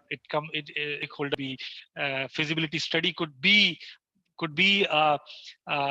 you can say a technique to find the right plan. Yes, finding the gaps that needs to be produced, gap analysis plan. Okay, I think we have, okay, outlining how to manage change control. Oh wow, Mars, this is good. This is good. So before going into what Mars is saying, and one extra point for Mars, please. So what Mars is trying to say here is that how to manage the change control. Like if requirement will come in and there is a requirement change in business analysis, how it will be controlled. This has to be planned in advance, and why it has to be planned in advance, we'll discuss this in detail. Shiraz Ahmed is saying before start of project need to understand the requirement and sign off by the stakeholder. Okay, if that is how the project works, that could be a plan. Okay. Hassan Raza, change management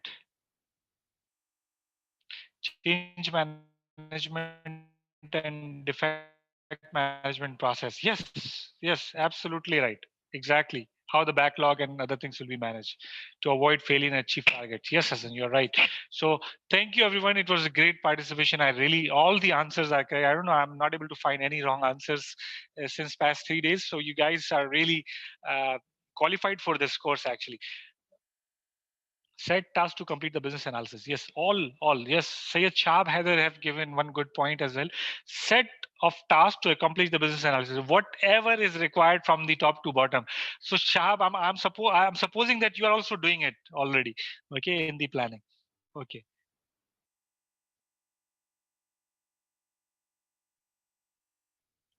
Okay, I'm moving forward. Kazi, you do what you know. Okay, so we are discussing now, we are in the business analysis planning monitoring. It is chapter 3 in business analysis body of knowledge.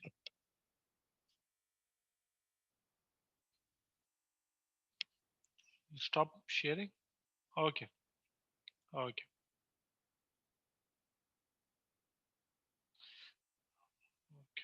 Just give me a second. Somehow we lost the screen sharing.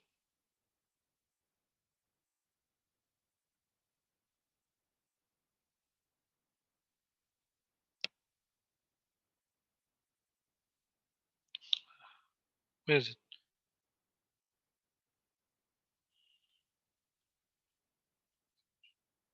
कहाँ से? ठीक है, okay. Okay, thank you. Try not to do it. Okay, so we are back on our screen sharing. Okay, thank you. So it's chapter 3 in the BOB business analysis body of knowledge.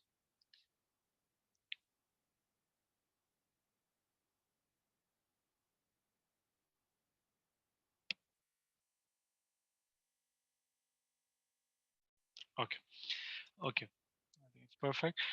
Okay, so what we are going to discuss in planning and monitoring is the first we will just get introduction in the for the business analysis planning and monitoring by the IIBA body of knowledge.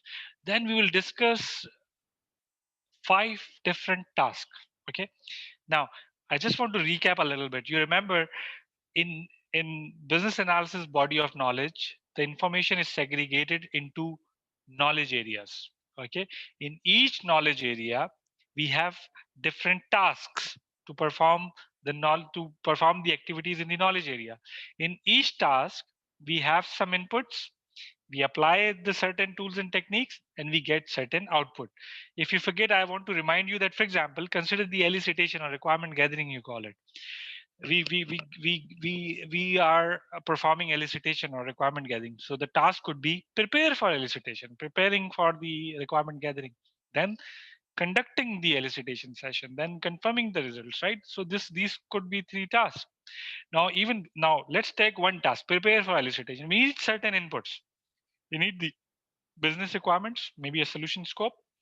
We also need the stakeholder list from whom we want to get the requirements. And then these inputs, we apply certain tools and techniques like stakeholder analysis and all this stuff. And then we make an output, maybe which will be called a elicitation plan.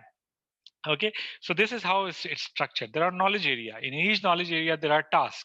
For each task, there is certain inputs and tools and techniques to get certain output. Now, what you are seeing on your screen is we will introduce business analysis planning and monitoring, and then we will discuss the 5 different tasks in that knowledge area. The first task will be the business analysis approach.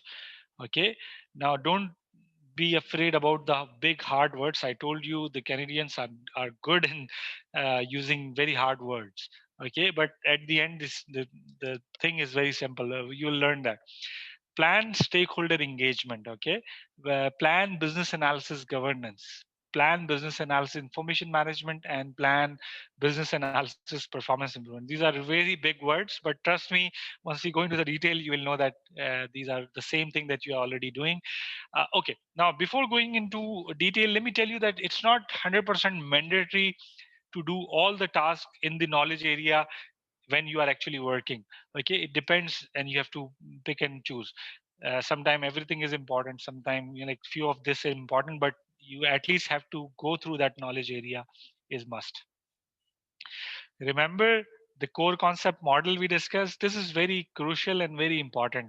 So you remember we discussed that the core concept model tells you that whether the work in the specific knowledge area, all the tasks are properly done or not. So that's what you want to make sure that business analysis planning and monitoring is you have done it properly or not. So you have to consider first of all the change. So when you are doing the business analysis planning monitoring, you said I finished my planning. So you have to answer these questions that are the responsible for determining how changes the business analysis result will be requested. Like you have considered that how the change will be managed if any change to the business analysis plan or information is considered. Okay, need the is the approach you have chosen in the business analysis planning. The approach we'll discuss what is the approach you have chosen will help to get the right needs that you are focusing on. Okay, the planning that you have done, that how you will monitor it, that's also a plan of monitoring. So will it really help achieving the solution that is needed? Have you considered the right stakeholders in the planning and for the other tasks that you are planning for? Okay, so it's not only that you have to get the right stakeholder in the planned activities like elicitation, these people's development, these people, UAT, these people. You have to also find out and pick the right people to help you in your planning activity as well, to plan for these things.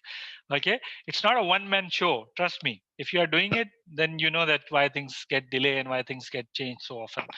Okay, value. So your performance, that you have identified that this project of business analysis will be evaluated on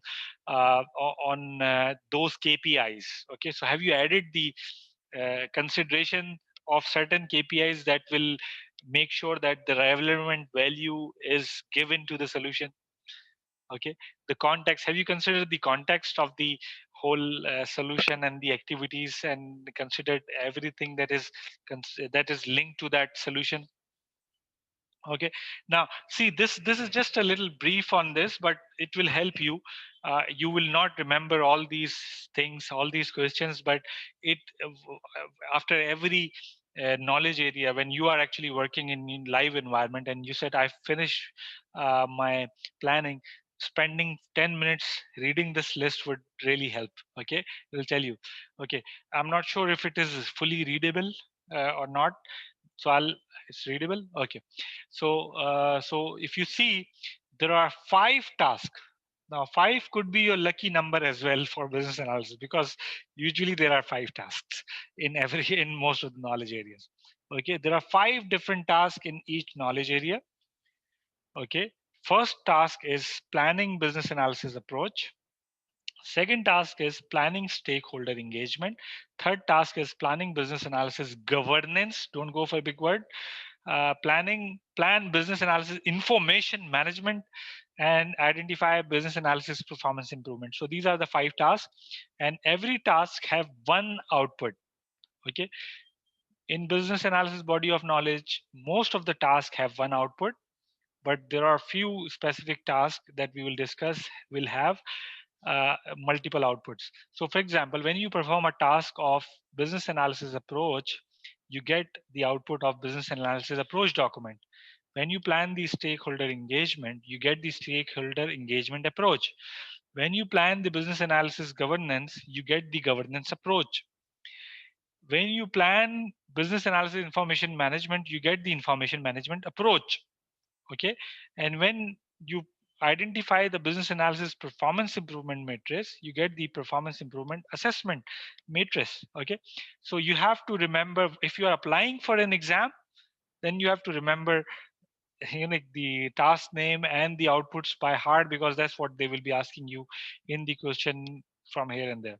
Okay, uh, okay, if you're not preparing for exam, listen to, understand these tasks, keep the presentation safe, and whenever you are performing an activity in when you are starting a project or in between, you find out that this knowledge area, I'm doing this knowledge area, open the slides and try to answer.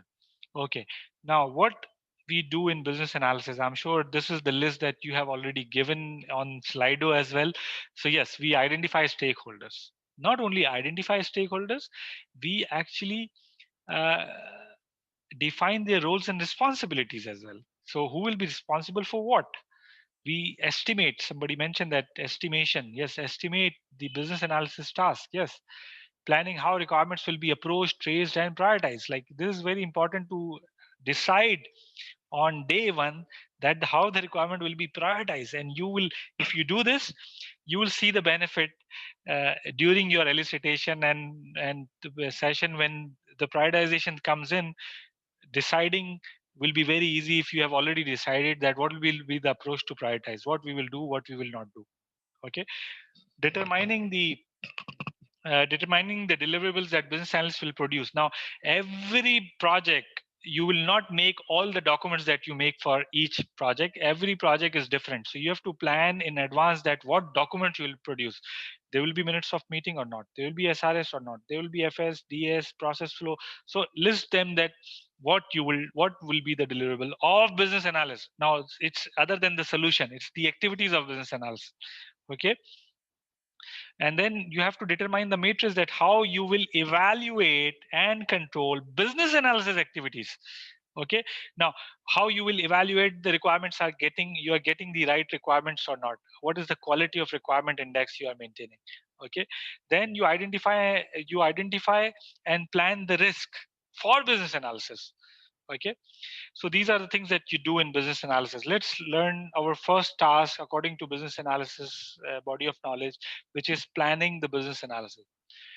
Now we will go a little bit advanced. This is for the certification only discussion. If you are going into certification, I want to just give you a heads up that you have to remember this diagram. So what happens, for each task there is certain input.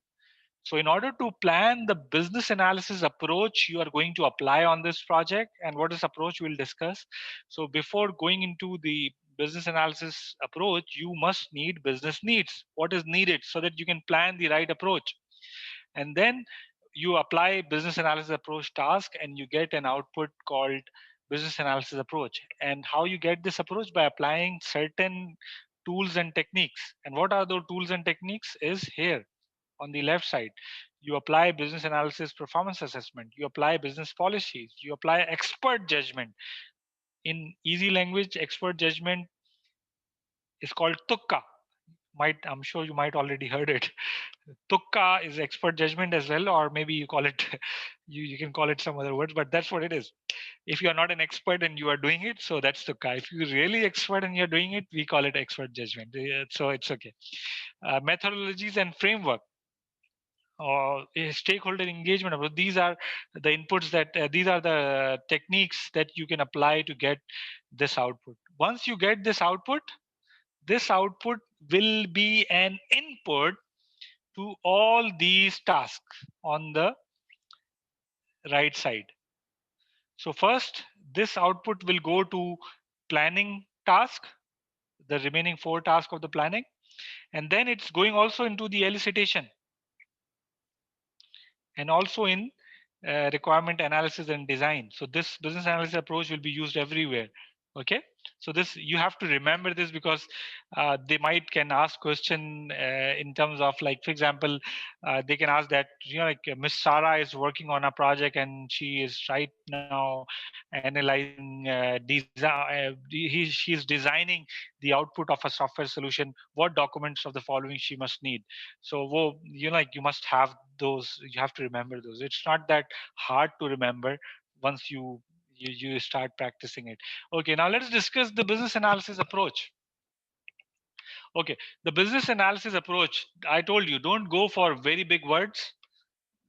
Canadians use, like, larger words to, like, but it's very simple. So it's agile, SDLC, Scrum, waterfall, methodology. So approach is business analysis approach is a methodology. How you want to do it, how formal, informal, what kind of details you want, spiral approach, things like that. So this is what this is about.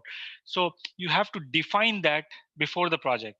If you are in an organization where it's standardized by the organization, that's it, that comes in handy. You just build that to your system. But this is very important, that not single approach can go for all different types of projects. So there are two major types of projects. Okay, there are two major types of project, depending on which you decide which approach you need. So one of the type of the project where is like like technical projects or business, you can call it these projects are more business critical projects. Okay, like you are working for uh, government organization, for example. So these are critical projects in terms of time duration will not be there and people will be changed during the project. So this type of projects are different, and the project where, like, a smaller size of the project, easy project, corporate, where the need is there, agile, things like that could work. So we'll discuss this. So every different type of project could have different type of approach. There are two different types of approaches in business analysis planning.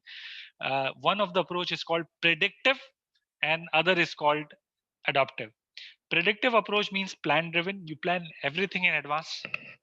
Okay, and if something change between, you do the change request and follow. Okay, this is the predictive approach. Okay, this is good also. None of the approach is wrong, both of the approaches are right, but it depends on the type of project you are doing, and we'll discuss this in detail. And the other approach is adaptive approach, which is change driven approach. Okay, you plan, you work, you plan, you work. So there are multiple, like for every, like Scrum, like you make sprint for 2 weeks, you plan, you deliver, bugs are priority 1, then backlogs, then sprint 2, sprint 3. So these are change driven. Okay, so you don't plan everything together, you plan based on the changes. Okay, so one of the plan driven approach is also, like you say, SDLC is one of the approach. This is also this is also SDLC sort of thing, software development life cycle, also called V model, or you can call it SDLC as well if you put it in a different picture. So it's called plan driven approach. Like, you have to finish the requirement analysis as a whole first, and then you do the design, then you architecture, then make the software coding, testing, integration, and then going live. Like you go in the sequence. I'm sure you might have a lot of projects going on which are on the plan-driven approach, SDLC approach as well. But there is another approach which is change driven. I'm sure the first day somebody asked about it. So yes, business analysts have both. We can choose any of the approach, but you have to choose carefully, and how it will be impacted is very significant. We'll discuss this in next upcoming slide. So agile is one of the change driven approach. So you plan for certain time, you deliver, and then you plan for the next one, and whatever is the problem from the earlier release, you put that in the first one or the backlog, and you start doing it. Okay, now how you will decide that whether my project should be predictive approach, which is plan driven approach, or it should be adaptive approach, which is change driven approach. How, based on what you will decide. So there are 5 dimensions that you have to consider in order to decide whether what is the right approach. So the number one is the formality of business analysis deliverable, like how significant it is important for you as a business analyst to deliver the business analysis document, like how important it is to have the requirement specification document, how important it is to have minutes of the meeting, how important it is to have FS, DS, things like that. If it is critically important, minutes of the meeting and all this stuff, then plan driven approach is better. Otherwise, so it's, if the formality is required, you need plan driven. If formality is not required or less formality is required, you need change driven. Now, very important thing, consider you're working on a private, like in your bank, you're working for your own department, okay, developing something. Maybe change driven could work for a project, let's say a small mobile application. Okay, change driven could work, trust me. But making the same application for Ministry of Health and Government, or Ministry of Interior, or any like labor division in government, any other government division, probably will not work. Why? Because the government needs formalities. The person who's giving you requirement today will not be there tomorrow. So who will own that solution? So when you will go there with the solution, say this person has given this requirement, those people might not agree, and you will not get your payments. That who signed this? Show me the signature. Show me the stamp. So their formality is required. When there is formality required, you go for plan driven. Okay, so this is one of the things. Second thing is business Sir, analysis most of the activities. cases are like same. Most of the cases in other organization is same. So I think plan-driven approach is feasible as well, and we should follow the plan-driven approach in every project. No, no, a big no, actually, because that's what I'm saying. uh, that's okay. Beautiful. Let me finish this thing, and then I'll answer. You will answer this question again. Okay. So no, that's a very big no, because plan-driven approach is time-consuming. That's the next point, actually. It's it's more activities. See, the next point is business analysis activities. The more formal it will be, the higher business analysis activities will be. Like you have to record minutes of the meeting, you have to make the FS, you have to make the DS, you have to make everything, and then you have to wait until person read, write, signature, signed, verified, departmental head, and then it moves. So this needs time. Okay, so if you have the uh, we call it, if you have the liberty of time, then of course it's good. So it's actually give and take. So we will discuss all these points, so you will understand that no, it's not like that plan driven approach is a good approach. I'm not saying it's a bad approach or agile is a bad approach. Both are excellent approach for relevant type of project. If you are if I am developing something in my own organization, I'm developing for myself, then, and I say no, we will plan. Like, let me give you an example that you might remember that I told you I own 3 different companies, right? There is an hardware company, there is a software company. So one of my software company thought about an idea when all this lockdown happened, that like we need to develop this thing. It's my own company developing a product for the market. So think about it. If I have told them and they decided it in October that they will do this project in October, think about it. If we are developing the project for the market, a larger market, and we are arranging requirement for this, we are arranging designs for this and all this stuff, probably we have to spend 6 months to just plan the project and make all this thing before delivery. Now we are in December and we already launch first release of our project. Time to market is very important. That if your time to market, you have the liberty of time, go for plan approach. So business analysis activity, the larger activities you have in business analysis means if you have a I have high a level of question here. you can write your Hi. question on the board so we can get it. Is it okay? Okay. Okay. Thank you. Okay, Shahab Heather is saying we are already performing the same. Great, excellent. Okay, Muzaffar is asking a very relevant question here, but I'll take these questions once I finish the slide. It's okay. Okay, so level, if you have higher formality, you need more business analysis activity. The more business analysis activity means more time. Okay, so this is the third point. If the business analysis work is high, like you have to spend months on certain thing, it means it needs more formality, because people will lose track of what you are doing and you will lose track of what you are doing and the time. So it needs formality. Complexity of the project, risk on the project. So if the project is too complicated, like you are doing it for very first time, nobody have done it, or it's complex in terms of you are doing it for very first time, okay, and you don't have any experience on that, going formal is important. Okay, going plan driven is better. Risk, if you have high risk project, you think, yeah, I don't know, maybe I'll get payment of this or not, or maybe we don't know we will finish this type of projects or not. Plan driven is better, because plan driven, actually, let me tell you, the major benefit of plan driven is half of the project will die during the plan driven approach. Like you will not reach to the a UAT phase, they will be died off. So that you save money and time of this one. So that's to disqualify the projects as well. But this is only one of the benefit that we can take out of the negativity, that all right, that's fail, but that's good fail, because we never needed it, or we never needed it like this. So that's okay.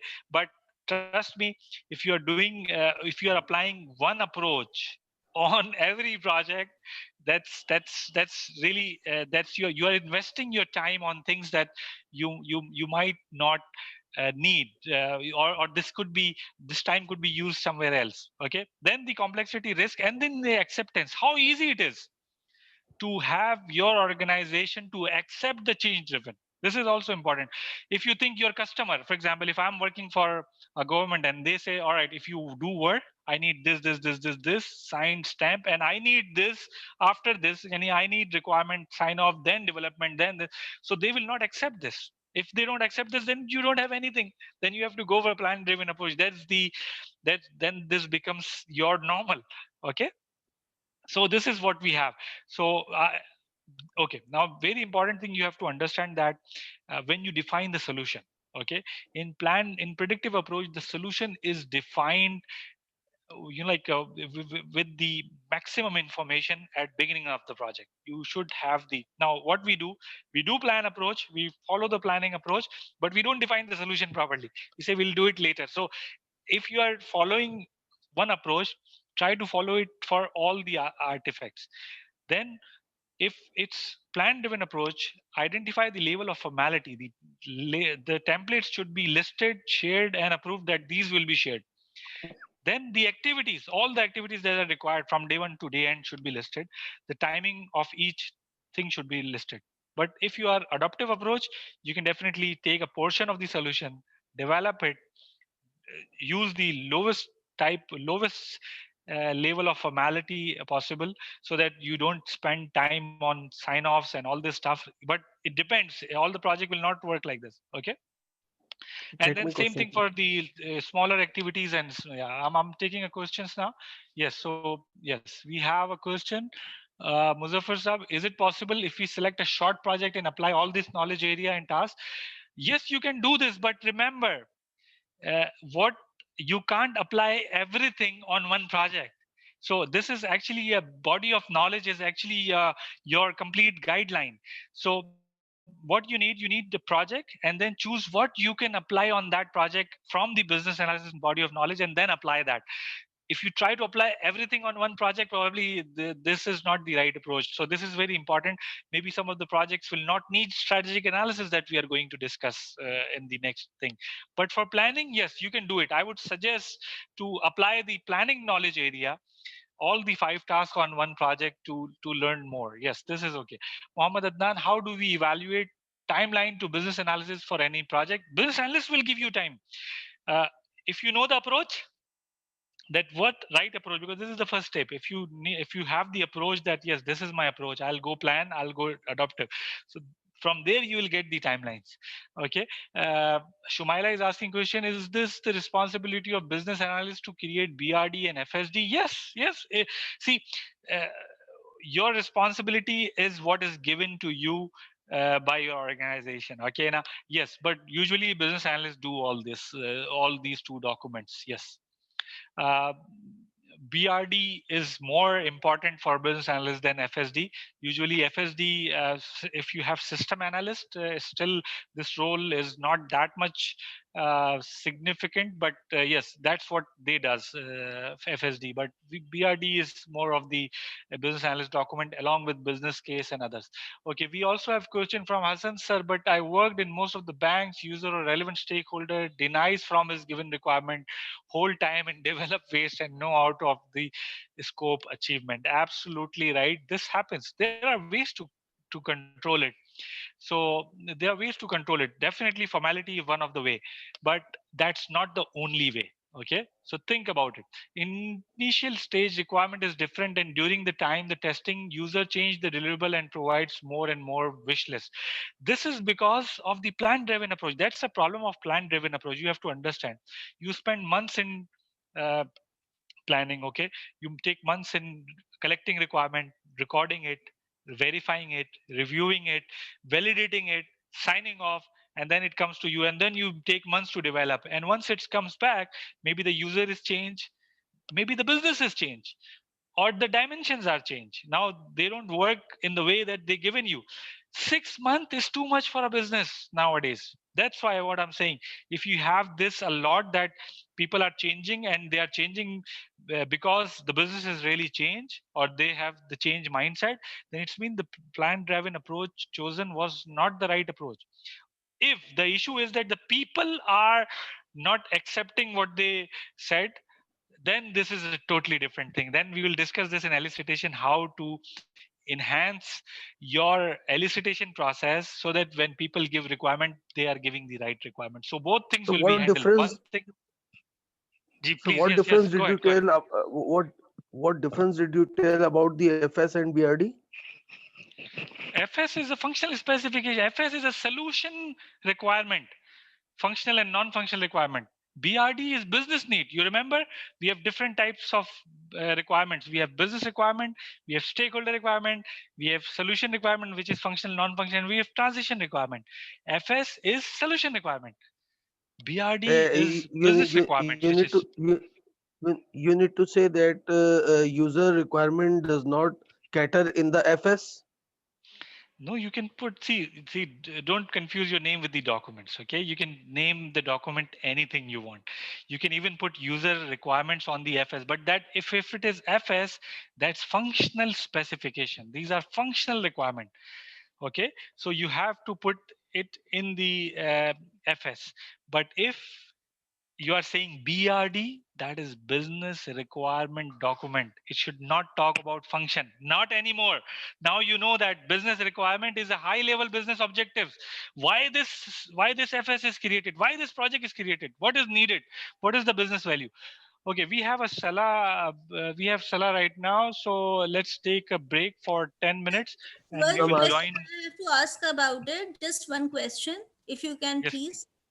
Okay, Actually, so I what don't we'll do know. is the people who want to go on break can go, and we will continue only Q&A session right now. Please come on. Okay. Yes, Okay. ask question. Yes, please. Yes. Sir, actually, I want to know if the business analyst create BRD and FSD, so from where he would get the knowledge of the business? Means he didn't know what product is building. So he has to create the meetings with the stakeholders and make the BRD. Is this the process, or they attend meetings, or there is some other thing to do? Okay. Actually, your name was not shown to me when you were talking. Can you please your name, My name please? is Shumala. All right, Shumala, very good question. And I'm giving you 2 points for this question as well. See, Shumala, you're absolutely right. But we have to first understand there are different types of requirement, right? There is business requirement, which is high level business objectives, stakeholder requirement. Now, my question to you, in order to, because I'm reaching to a conclusion that you might be making a document which you call it a business requirements, but they are not actually business requirement. Okay, so in order to confirm that conclusion, I want to know that what exactly, when you are saying that business analyst is creating a business requirement, what is that BRD content? What is it? What's in that document? Like, what type of requirement is it? Now you know the exact type of requirement. You know. Exactly. Yes. Knowledge, जब तक domain knowledge नहीं होगी, how would a business analyst can create a BRD without having the domain knowledge? Again, you are absolutely right.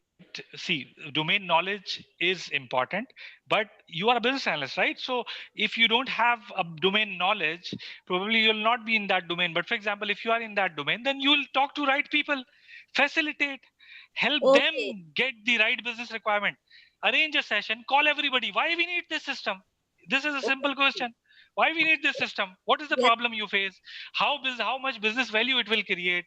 How it will impact there are 4 areas in the business. Every business, whether it's a small bakala or what you call it, journal superstore, a small thing, or it's a billion-dollar organization, there are only 4 areas in the business: people, process, financials, and management, right? So these 4 areas. Now you ask this question: what processes are we going to enhance from this solution? What benefit we are going to bring this to our own staff? Efficiency improvement, satisfaction. How what financials we are going to benefit from this solution? Cost benefit analysis. And how our customers will get benefited from this thing. There are only 4 areas in any business in the world. Again, I'm repeating, there are only 4 areas. If you ask the question in these 4 areas, you will get the business need.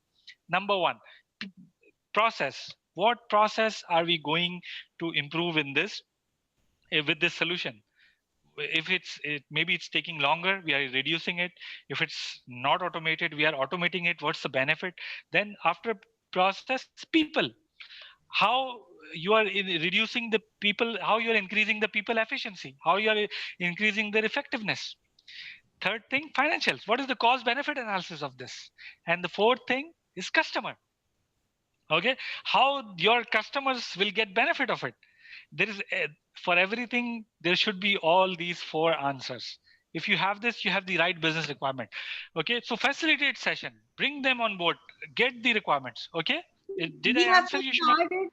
We have to start this and conduct a meeting before the start of the project. You are saying like it's the duty of business analyst to start planning before the start of the project and start gathering the requirement and creating BRD and FSD. Right. This is the whole role of a business analyst.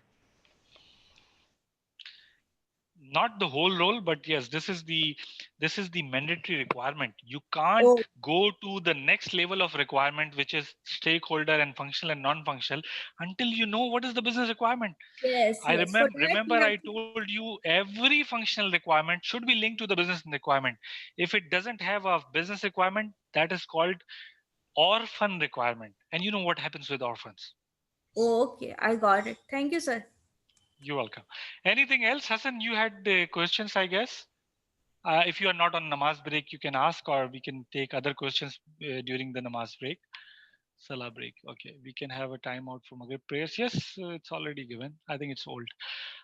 Isn't more viable to use, Asra is asking, isn't more viable to use change-driven approach in risky and complex projects, as you'll get feedback in short span of time and will rectify it right there? Now, this is a half glass approach, like maybe I would say it half full and you will say it half full, and I'll call it half empty. That's okay. See, it depends on how you see risk and how other people see risk. If that risk is if that risk is you losing money, okay, now this is very important. Like, for example, consider yourself, you are a consultant to your own bank, and if the project fail, you will not get your money. Okay, in that case, you can go for plan driven approach, which will be better. But from the bank's perspective, you will see that I will save money if I fail early. So change driven approach is good. So absolutely right. Perfect. This is you're thinking in the right direction. So yeah, this is how it works. So for you the risk is early failure so that we win. For others, the earlier failure could be their loss, so they could go for the plan driven approach. So you are absolutely right. So it's a give and take. Saqib is asking, break for salah already given, break for salah already given, namaz break already given, Farooq Salim. Excuse me, sir. Yes sir. Now we have a some time, so I can ask one Yes question. please. Yes Uh, please. can we say that in FS functional document specification, we just capture the whole system or module functionality, a whole system functionality, whatever the functionality should be performed for a specific core banking or any system for a particular area like trade finance or like retail banking. We capture all that in that, and including the gaps as well. And for BRD, we can say that we just identify some specific sub part of that functionality to capture as per the business requirement. Like if business user is giving you that this functionality is not working, or we need new this requirement, these types of requirement, so we can capture in BRD for that sub part. Okay. Because Now in function specification, I have seen the whole system functionality in most of the multinational organization. And for BRD, I have seen some specific functionality related to that module, following the specific part of any functionality or any product. okay, now it's mean that the document you are calling a BRD are not the business needs or not the business requirement. These are stakeholder requirements that you are calling a BRD. There is one more thing before that, which is business requirements.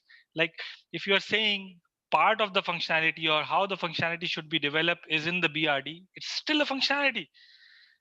The, the point of business requirement is why this solution is required. What is the problem? Why we are doing this? It's usually a business case. BRD, business case is a BRD actually. To be very frank, this is how we call it in business. BRD is the one you are calling right now. BRD is actually a stakeholder requirement. Okay, the Yes. one that you just defined. These are stakeholder requirement. We are telling you to We are go a step before, which is the business case, which is the right feasibility now study maybe. right now in our organization and in previous organization where I have worked in multinational as well. So they just capture the functionality in the BRD. You are saying business requirement, but business requirement they consider as a requirement of the stakeholders, mean that is business user, whatever the True. required by the business user, that is captured in the BRD for a specific area. Means True. if trade finance is not performing for a certain product like ILC, import letter of credit, or any export letter of credit, or LG, so we cover that particular product and we just perform and produce a document BRD and take sign off and make cases, test cases for that, and just test that and take sign off on that BRD. So we are right now also, and previously we were following that BRD document has been prepared for to cover that specific functionality for a specific product or a specific area. But in FS, I have seen whole functionality of the module are written and their gaps are written, and whatever the changes are coming during the time spent, they are also captured and with the comments in that document. So True. is that right or not? Okay. See, so I really like your question. Is it right or not? Yeah, okay. So See, first you have to understand that you have to understand what is business requirement. First, we have to agree on that. Forget what you are doing. Okay, I will now tell you the background, because uh, like I'm a business analyst when there was no role of business analyst. Okay, there was no IABA to certify business analyst. I was business analyst by title from that time as well, before IABA. So I can tell you, I know the history that why the document that you are doing is called BRD. Okay, so I'll tell you that. But the first thing you have to understand before everything, I told you that, you remember in first session, keep an open mind. You have, in order to learn, you have to unlearn as well. So understand first thing, what is business requirement or business need? What is it? It is the high level business objective or the business problem or the business opportunity. Okay, why is it required? What benefit it will give? And we'll discuss this in detail in business need as well. So this is first thing you have to understand, that what is business need or business requirement. This is number one.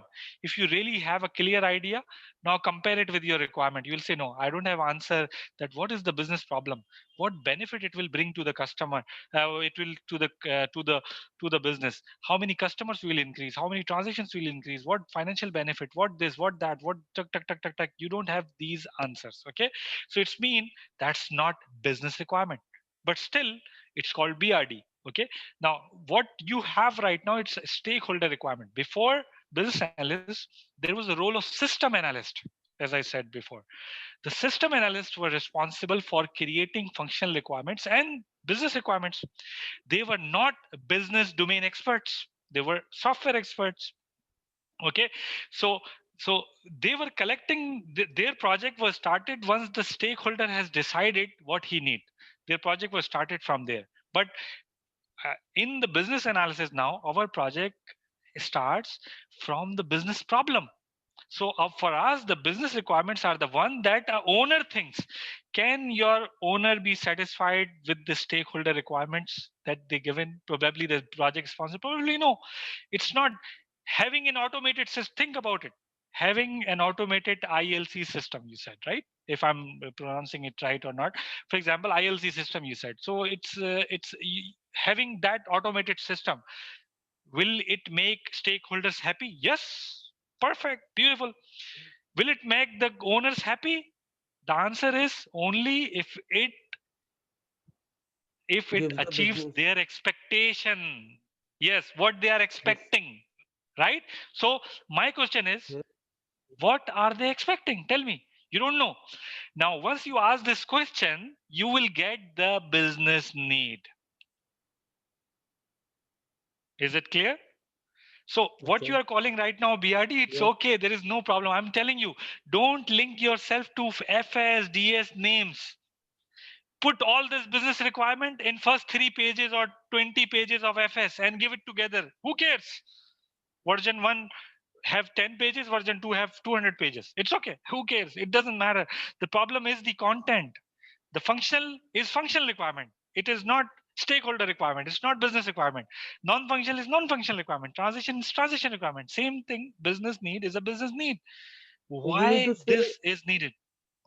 Please, please. you mean to say that vendor side documents and client side document and BRD and FS, like these types of documents, only having the different name, but the function is the same?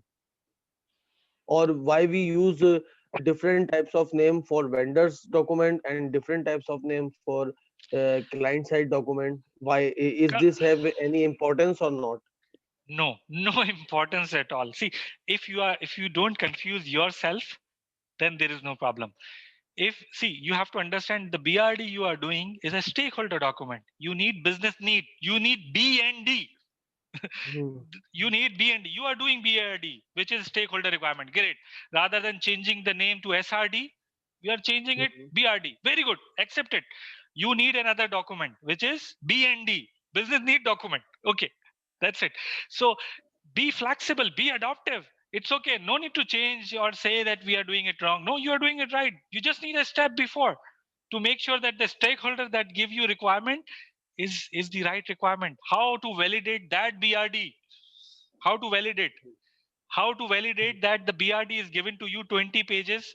Maybe only 5 pages are important. 15 is his wish list. How to validate?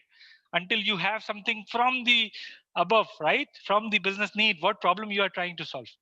Okay, It or means maybe that you will develop something on the stakeholders requirement and it will not achieve these 4 areas: people, process, customer, and financials. Yes, it please. means that you are saying that if we have prepared SRS or requirement specification document, then we don't need to prepare the FS document because both are having same cheese, same things. No, see, it depends on your project, your internal methodology. If FS and SRS is different in your case, then of course you need it. See, this is you have to plan in the approach. Next step we will discuss is what documents you are going to create. So it's okay if it's not duplicated. See, I cannot comment on your documents without seeing them, right? So you are the best one to do it. But you know that what is the difference between each type of requirement. If you actually covered that aspect, then you can do it or you can stop doing it. Okay. But Okay, if you want any support with that, you can definitely send me your sample documents and I can review and tell you that which is what document and what you can add or remove. okay, okay. Okay, so Thank you, thank you. okay, you welcome. Hope I answered your thing according to your expectation, right? Okay, thank you. Thank you. Sayed Shahab Haider is asking a question here. We are developing a product, okay, product, okay, rather than a business solution. Will this be considered as an adaptive approach as there are sprints and we do development module? Yes. If there are sprints, it's mean that's adaptive approach. A sprint is an adaptive approach. A sprint is planned for 2 weeks only. That's an adaptive approach. You don't plan ahead. You just plan for this and then you plan. So that's okay. If it will be plan driven if you plan the whole project together. Farooq Salim Sheikh is asking question. Adaptive approach may result in more work due to incomplete requirements in our hand and sometimes failure of the project as well. Yes, absolutely right. If your project, that's again we go to the basics. Uh, if your project is big, usually larger size of the projects. Okay, if the project the bigger the project is, the higher the risk. Higher the risk means higher the formality is required. Higher the formality required means plan driven approach. Okay, so it actually you have to pick and choose depending on the I give you let me, if you see the screen right now, there are 5 determinants that you have to consider, these 5 determinants. Okay, and from these 5 determinants you define what is whether adaptive is important or adaptive is good or product predictive is good. So adaptive approach is good when the project is small, when it needs immediate success, like small things, less risky, less formality requirement, less complexity, acceptance to the organization is there. Okay, if it is high formality is required, activities are too much activities involved in this project, timing is huge, complexity is high, risk is high, and you see that there will be a problem at end of the time acceptance, then yes, predictive is good. So you have to pick and choose. For example, when you are consider yourself, you are developing something for yourself. Okay, people are developing for you. Okay, and it is your own benefit. Okay, maybe it will save your time or something. So what are the chances you will not accept it? There are less chances, so go for adaptive. Okay, in that scenario I'm giving you, but for the whole organization you have to consider these 6 aspects. Okay, Asra is asking question, isn't it more viable to use change driven approach in risky and complex project? Okay, I think I tried to answer you, maybe I was not clear, so let me repeat it. It's Asra, your point is actually is I say half glass approach, like I would say that it's half full, you could say it's half empty. So for example, you're saying that if we fail early, it's better than failing late, so it's good, very good. So yeah, exactly. So these kind of project where earlier success or failure is expected, change driven could be good. But for example, on the other side, if I'm a vendor, I'm supporting your company, I'm working for you, and I see that I have a problem in acceptance, that the project will not be accepted. For me, it's a plan driven approach is better. So you have to pick and choose which approach is right based on your requirement. So yes, the specific example you have given, that it's a risky project, and it's an internal project that you would like to fail early. If it could be failed, then yes, you do this. You do the plan driven approach. So if few things comes up, and that's what Facebook, Google, all of them does. Like when they come up with an idea, they say, all right, let's make a prototype, a very basic simple thing. Maybe if it's a self-driven car, it should just self-driven for maybe 1 meter without any hurdle. Okay, that's a simple prototype. Let's see if it works. Okay, so or if you are developing a whole mobile application with a concept, so doing a minimum MVP, we call it minimum viable product, is also MVP is one of the adaptive output of an adaptive model, right? Hopefully, Asra, I gave your answer. Just let me know if it's still not clear. Farooq, I think it's a trade-off between time and risk. Not yes, absolutely right, Farooq, but not only time and risk.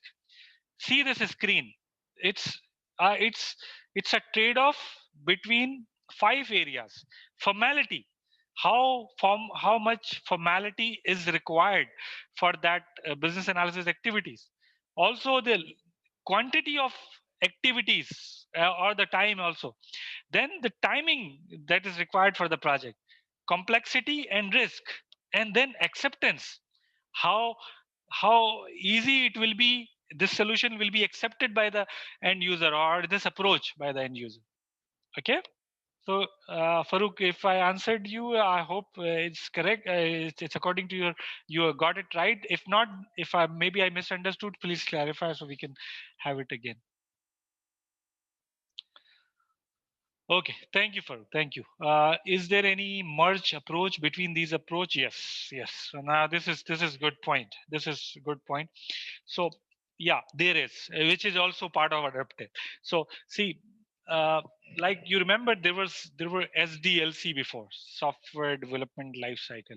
Okay, and that was plan driven approach actually. So you plan everything in advance, take full requirements and this. So what we does, we actually what we did, we took whole SDLC and we implemented it into sprints.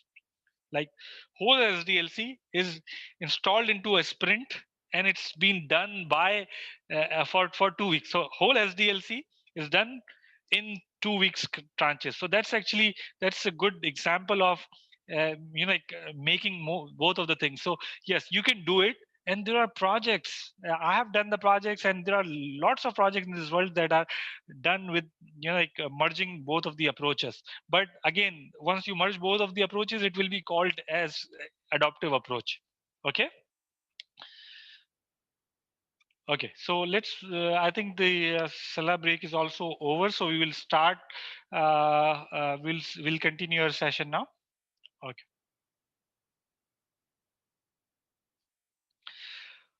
Okay.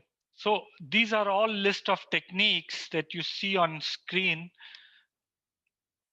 These are all a list of techniques that you see on screen, which you can use while identifying what approach you need. So you see, I didn't suggested you a specific approach for a specific project, because actually I don't have detail about your project, but I gave you certain guidelines to choose the right approach. There is no wrong approach, but if you choose a wrong approach, you will end up losing time and money. Okay, so you choose the right approach according to your thing. Okay, but practice, you have to practice. Just remember, there is no one approach, there is no one right approach for all the projects. It depends. Okay, for example, do brainstorming. Okay, discuss, like call your friends, call your mentors, ask them, I'm doing this project, what could be the right approach to do it.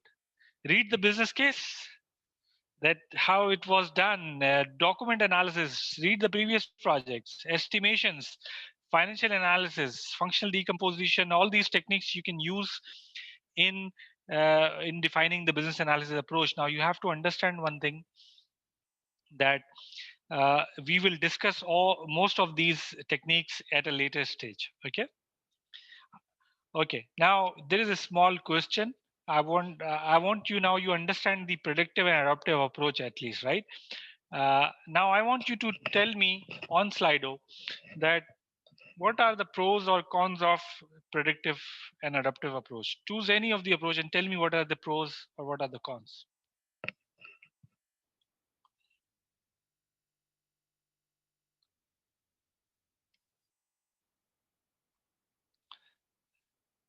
Pros and cons only, not the difference. I don't need the difference.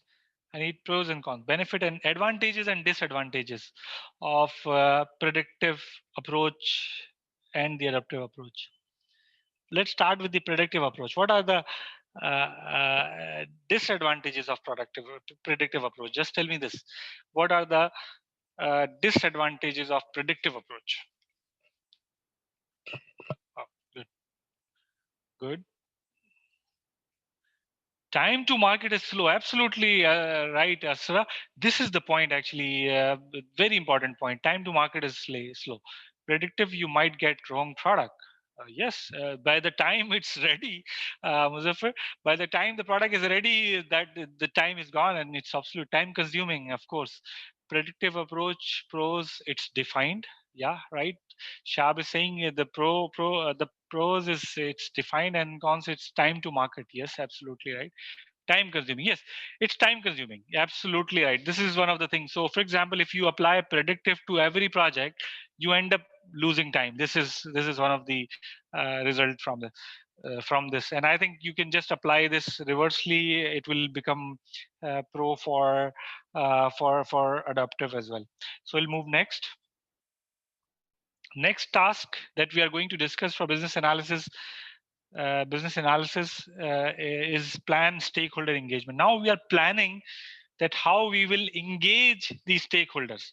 This is actually same thing as stakeholder analysis, but it's been more enhanced, as I mentioned earlier, that uh, stakeholder analysis is only tasked to analyze the stakeholder, whereas the engagement is how to involve them in the project.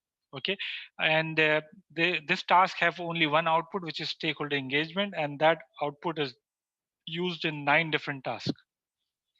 Okay, now what is the purpose? The purpose of defining the plans, defining the stakeholder engagement is to have an approach to establish and maintain effective working relationship with stakeholders, like how the stakeholders will be engaged and working together.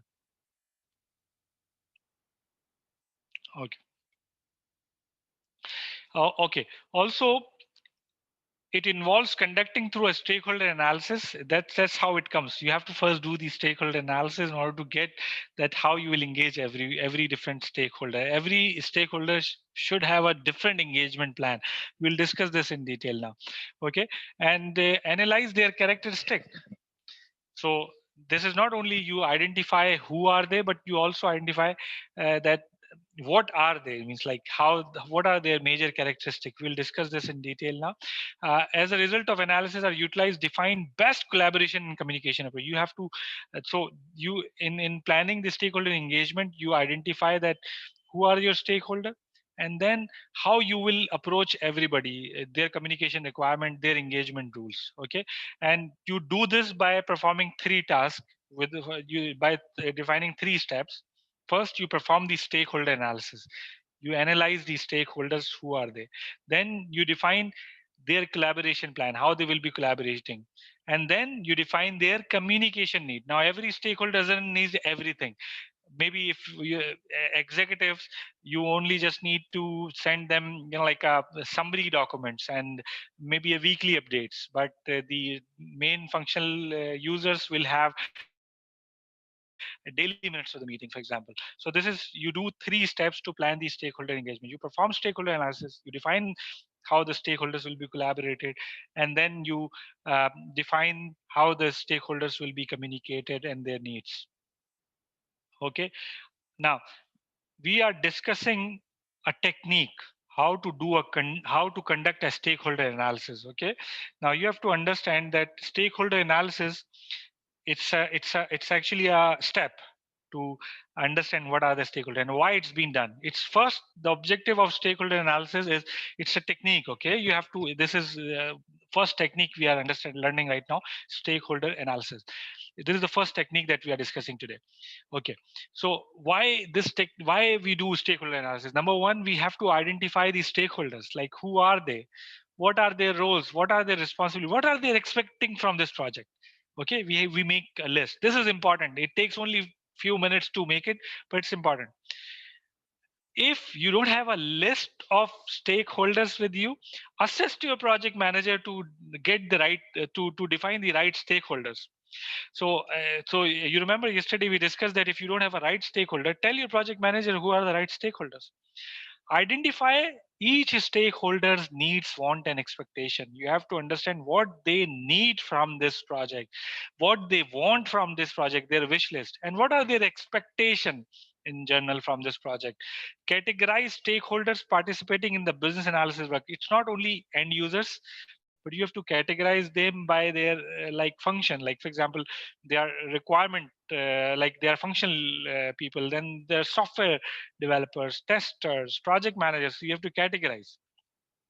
Then very importantly, and I wish some of you might already doing it, but analyze your stakeholders attitude. Means what is his attitude towards not you, towards not your project, but towards the business goals and objective. Now if you don't have the business goals and objective, you can't evaluate that, you can't analyze the stakeholders attitude. So you have to understand the attitude of the stakeholder in business goals and objective, towards you as a business analyst, towards the sponsor, towards the team member, in your for his team and your team. Now I would like to explain this with an example, okay, to make it more sensible.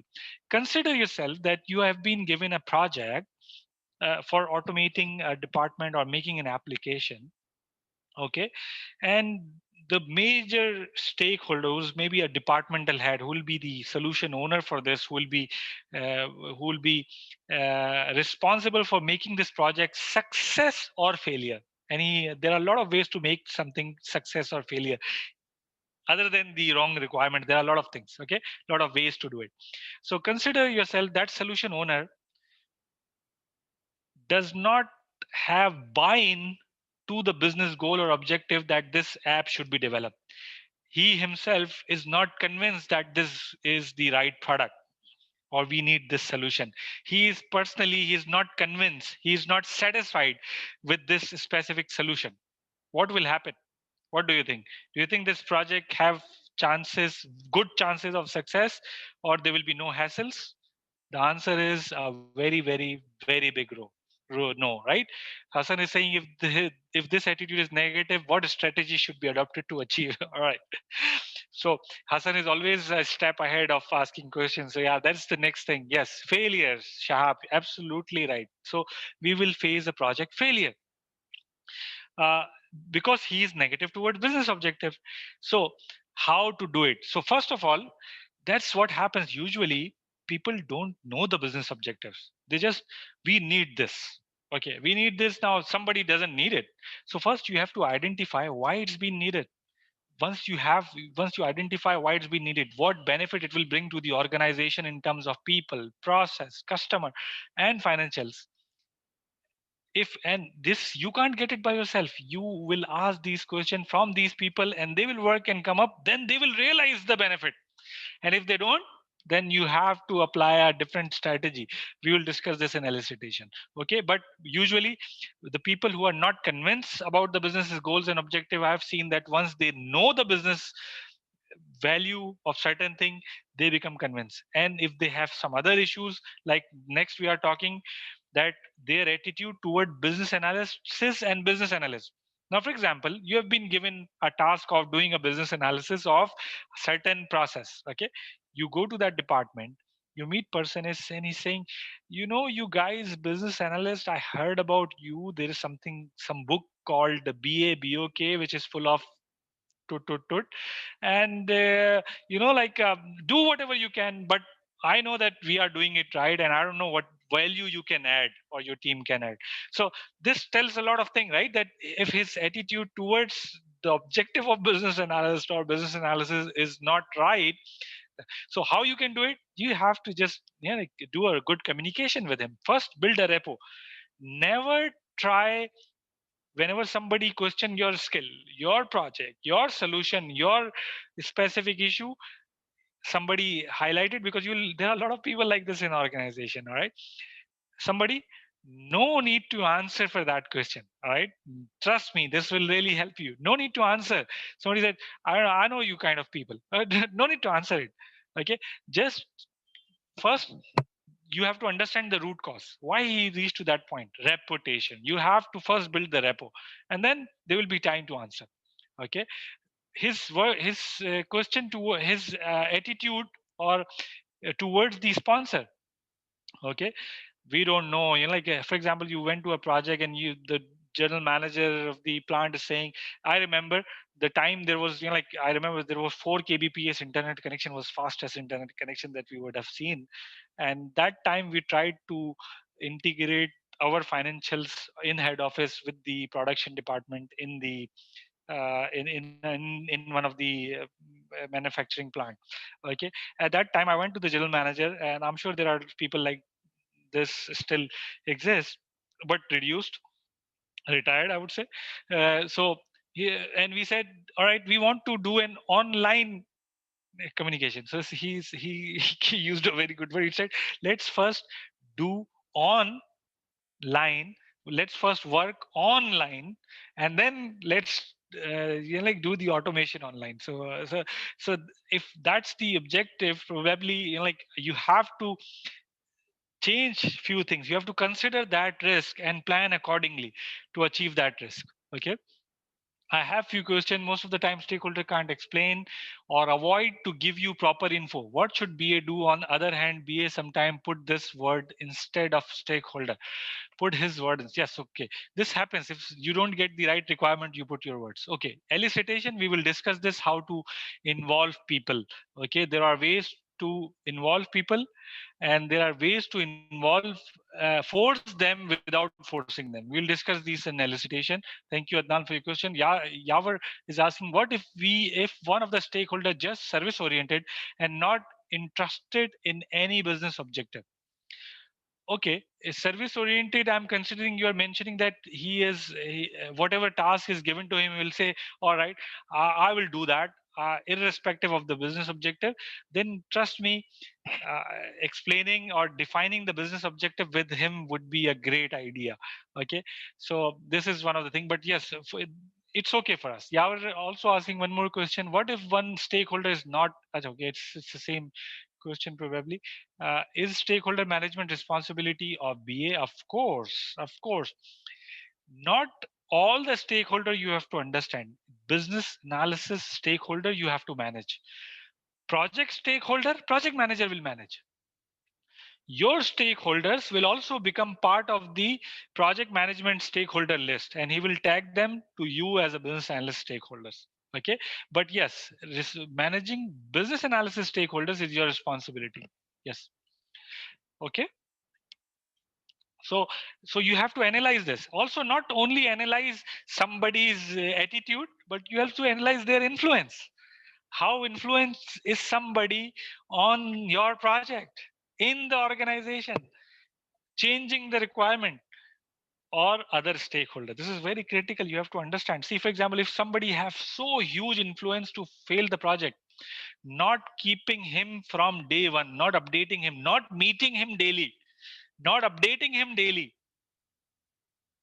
is you're already, actually, it's like you're carving the grave for you. So you have, if somebody have this much of influence to fail your project, you have to keep him updated. You have to keep him, you have to build reputation with him. You have to see something is coming and make sure that he is aligned to what is coming, and he is aligned, his objectives are aligned, his expectation is aligned. Then analyze his influence in the organization. Sometimes, let me tell you, this is a live example of a person standing in front of you, right? So I had a problem in one of the project. We will discuss this, that there are different type of people. Okay, we'll discuss this now, that there are different type of people. There are people, I have an article written on this, and it was published in IIBA as well as several international forums. I forget the name, maybe Business Analyst Forum as well, and a lot of international forums.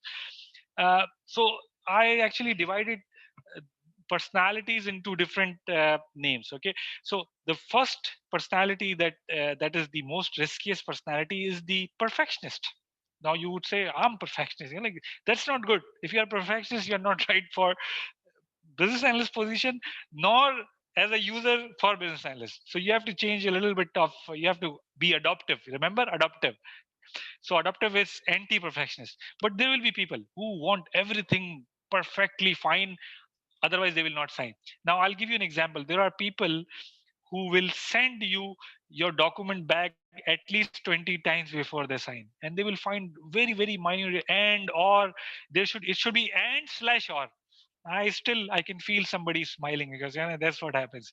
So yeah, there are people who will be definitely doing this. So these are perfectionist people. You can't, and they are perfectionists, and they don't know they are perfectionists, but they want something properly accurate, exact. These are the most riskiest people for business analysts. Okay, now what you can do, this one, you have to find the stakeholders which have high influence in the organization. I'm giving you an example. I have the perfectionist person. He was always having, we had this problem, like 3 months, only one document, we are just changing, sometime comma, sometime and, sometime or, and he's always busy. Every time we do small changes, we give it to him. He has to take 1 week to spare time, and then we have to follow 1 week and then think. Okay, so what we did, we used his best friend in another organization who started career with him. Now he's the CEO of another organization. We had some acquaintance, and we called him and said, we have a problem with your best friend, with your, we call it like like your best friend. I think this is the best word. So your best friend, and we had acquaintance. So he just gave him a call. He said, his name, I can't use his name. He said, for example, consider his name as Gohar, for example. So he said, Gohar, क्या कर रहा है तू यार? अपने लड़के हैं वो. इतना टाइम वेस्ट उन लोगों का मेरे सामने बैठे में रो रहे हैं बेचारे, तुमने कहाँ अटका दिया उनको?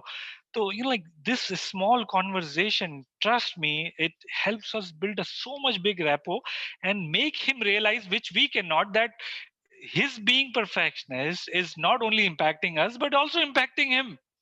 Okay, and we got this. So I'm giving you, this is not only one example. I can stand here and like put 20 years of experience here, and we can talk on these lines items. So you have to find those people that could impact in the influence in the organization. So when you are struck, you can use them. And how you will use those people is when you keep them posted. We can see, I'm running on this project, your friend is working, or we were working with him. Maybe see, this also happens to us. I was working for a very huge organization. Maybe you might heard it, like HBFC, for example. Take this an example, HBFC.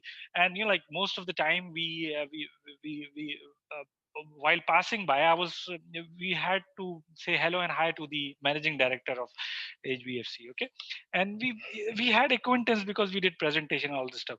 So when meeting him, and usually a person will ask a question, how is everything? They say, yeah, alhamdulillah, we are working on this project, and soon you will see. So when you say this, maybe the other person will tell you, all right, if you struck somewhere, you need my help, let me know, and that's it. That's what you need. Okay, so you can, because he have said, you can knock the door and ask for help. So this is important, and that's not, it shouldn't be always MD. It could be another department head or other people that you should involve. I'm not saying onboard them, use them, but make them part of your stakeholder list so that when to use it. That's why I'm saying, you remember I was saying the business analysis is a science. That's why it's a science, because it's it is human intensive, behavioral intensive. Okay, so let's move forward from the stakeholder analysis. There is one way of doing stakeholder analysis, the basic way of doing a stakeholder analysis, or I would say a very basic way of doing uh, stakeholder analysis, old way, I would say expired way of doing stakeholder analysis, but it's important because that's what they can ask in the question, is Raki matrix. They call it Raki matrix. Okay, before going into Raki matrix, I have some questions. Is stakeholder, I need to leave the training due to another important meeting. Thank you, Yavar. It was pleasure having you. Raki matrix. Reiki stands for RACI, which is responsible, accountable, consulted, and informed. So responsible is the person who does the work. Okay, so if it's a documentation, business analyst has to prepare. Okay, so that's he's responsible for that specific work. Now let's see the example downside. There's a table. If you see this table, this is a recce of change request process only. Change request process. So recce has to be made for each process. Okay, so if you see responsible, business analyst is responsible for preparing and monitoring the change management process or change request process. Okay, whereas project manager, developer, solution owner, and subject matter should be consulted for each change request. Tester and end user should be informed about the change, whereas executive sponsor, whoever is giving the money or signing, or the solution owner, should be the one accountable. Now you see there are four different roles. If you define by this, there will be no problem later on in the project to whom to approve, to whom to inform. Okay. This is one of the example of recce metrics as well, but it's plotted. The other one was table specific, but this one is plotted. So I think it makes a clear picture for you. Okay.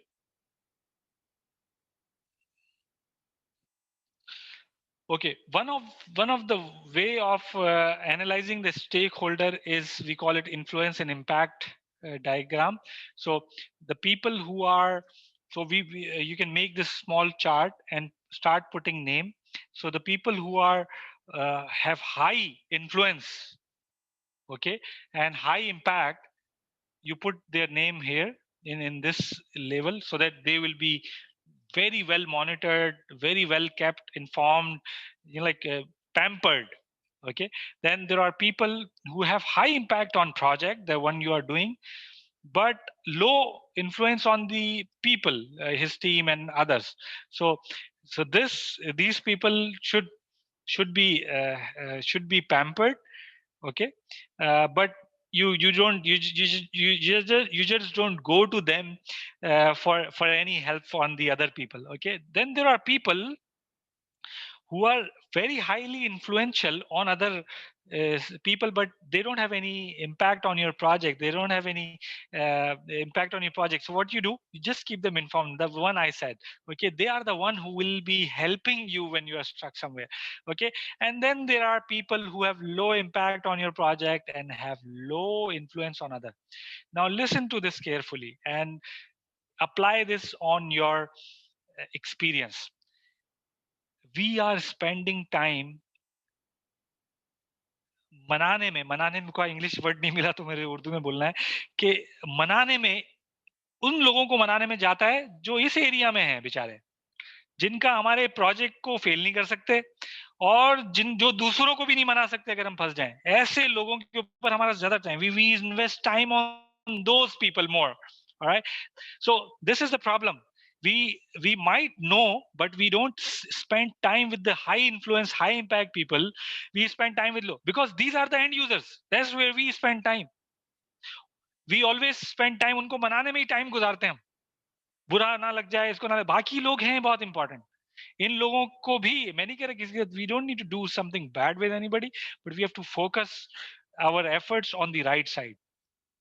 I have a great question from Sayed Chavez. This seems to be similar to PMI stakeholder. Of course, stakeholder analysis or stakeholder management internationally, it's same. Absolutely right. You are absolutely right. Yes, but as a business analyst, you have to do for your business people. Yes, of course. So of course, CBA stakeholder analysis is a standard analysis. Sorry.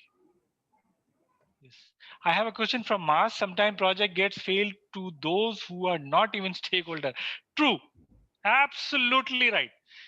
Sometimes you find out that the people who you are supporting doesn't have any impact on the project, and the person who had real impact, you fought with them. Yes, of course. Yes. So absolutely right, Mars. Agreed. Let's move forward. So this is one of the way of analyzing stakeholder. Another way of analyzing stakeholder is called onion diagram. Okay, I have a question from There is a Hassan question. Raza. I have a question from Hassan. Sir, but end user reporting to sign off authority is having importance because head listen the comments of the end user. Of course, there is no disagreement to that. I'm not saying just like don't talk to your end user, but my point is keep put efforts on the head as well. Don't invest all your time, money, your energy on end user, keeping him happy. Also keep the other person happy. Okay, every day go and meet him. Whenever you find him, you like having his cigarette, like just waste his time. He's already wasting it, so it's okay. Okay, so that's the point. So you have to understand that who is really benefiting. This is okay. See, this is how it works. Okay, so let's move to the next question. It means we should not miss any positive stakeholder. Yes, Muzaffar, true. I really like the way you put it. Excellent. We should not miss, yes, any positive stakeholder who could play any right role. Don't miss it. I'm not saying onboard him, spend time. No, just keep an eye, have some plan. Have some plan. Like this plan is okay. Whenever you see him, all right, meet him and just how's everything? Yes, yeah, we are working.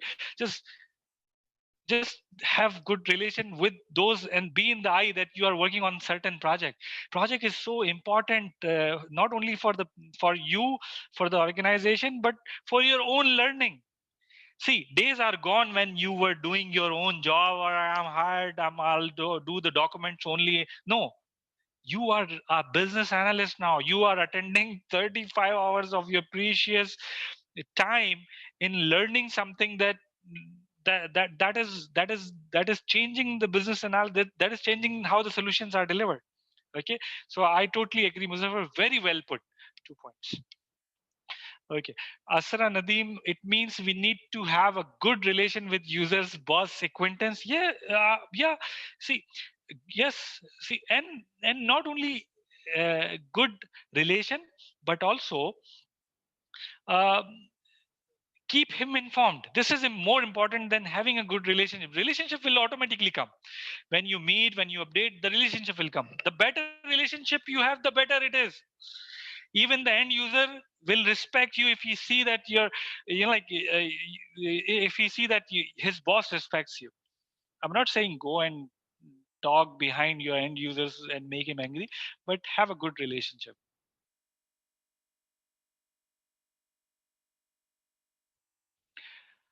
It means we need to have, yes, Asrat, I hope I answered your question. Muzaffar Ali Umrani, but if we offer cigarette, they also have.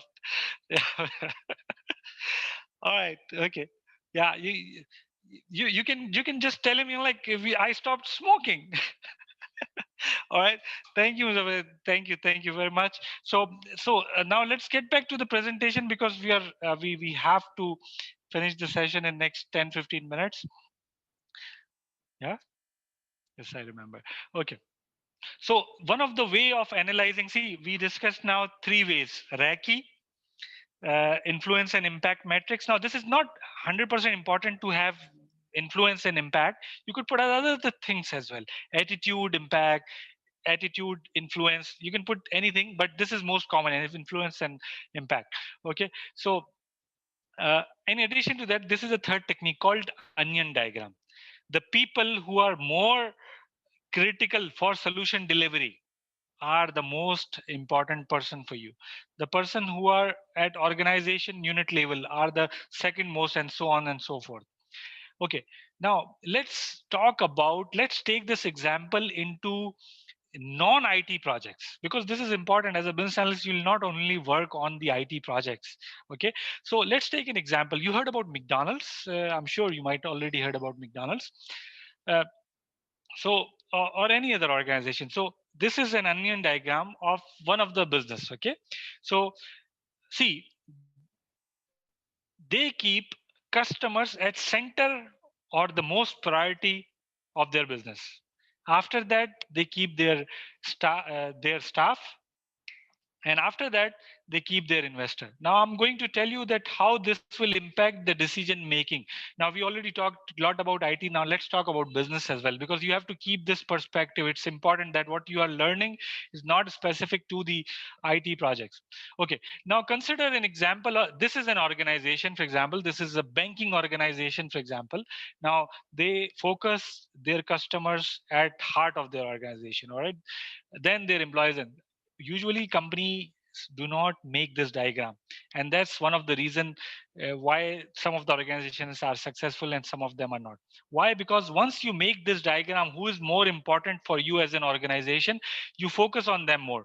So for example, consider this example that a company has made a profit of 1 billion rupees example. Okay, now how will they invest this 1 billion rupees? First of all, they will invest this profit into enhancing their customer experience. This organization, the one you see on the screen, they will invest once they get the profit, the first thing they will invest on is enhancing their customer experience, implementing systems, implementing things that could help their customers. Whatever is remaining, the second thing they will invest is on their employees, giving them bonus, giving them salaries increments, giving them trainings like the one you are getting already. Okay, giving them vacation trips or XYZ things. And whatever is remaining, they will distribute into investors. So this is see the power of focus. If you know that this is right for you, then this is how you spend. And that's very important for us as well. I'm coming back to the point. If you analyze and you find out that these are the people I have to keep most and these are the people I have to keep second, then this is how you will be thinking every day. This is how it will be impacting your attitude and your activities. You will see this. Okay, now consider an example. I don't have this picture right now, but consider this example that in the center, the company like McDonald's, for example, in the center they have their employees. Second, they have customers, and then they have investors. Okay, investors usually come on the later part of the. This is what usually whoever does this thing, then they put investors at the end, because that's logical. But these two things overlap. So for McDonald's, for example, employees comes at center of thing, and then it comes a customer, and then it comes a investors. So McDonald's around the world have one small line for their staff. They say, for their employees, they say, you are our first customer. So see this thing. Now what happens when they make money? What they do first? They invest on their trainings. This continuous training, the most largest number of training hours spent by an employees in McDonald's. Okay, and then their career development, their increments, their bonuses, their facilities. Second thing, they enhance what customer need, EOTF, experience of the future. Okay, so put tablets or like big kiosks so that you can order yourself, things like that. So this is just an example. We have to think how other businesses are doing to see that what we learn from them. Okay, so this is one of the way of doing it. You can apply all these techniques and use all these stakeholders to plan the stakeholder engagement. Now I think we have to end our session here. Okay, and we are still on yesterday's gap. We were able to cover it a little bit, but before 10th session, inshallah, we'll achieve everything. So if you have any questions so far, I would love to answer them right now. It's for next 5-10 minutes. Yeah. Does anybody have any question?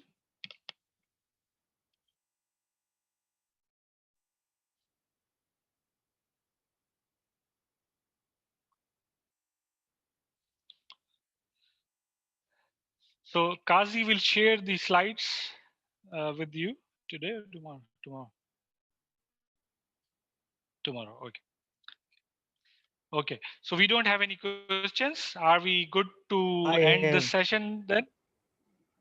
I have. Yes, you can write on. Yeah, please. No problem. We are waiting. No problem. Take your time.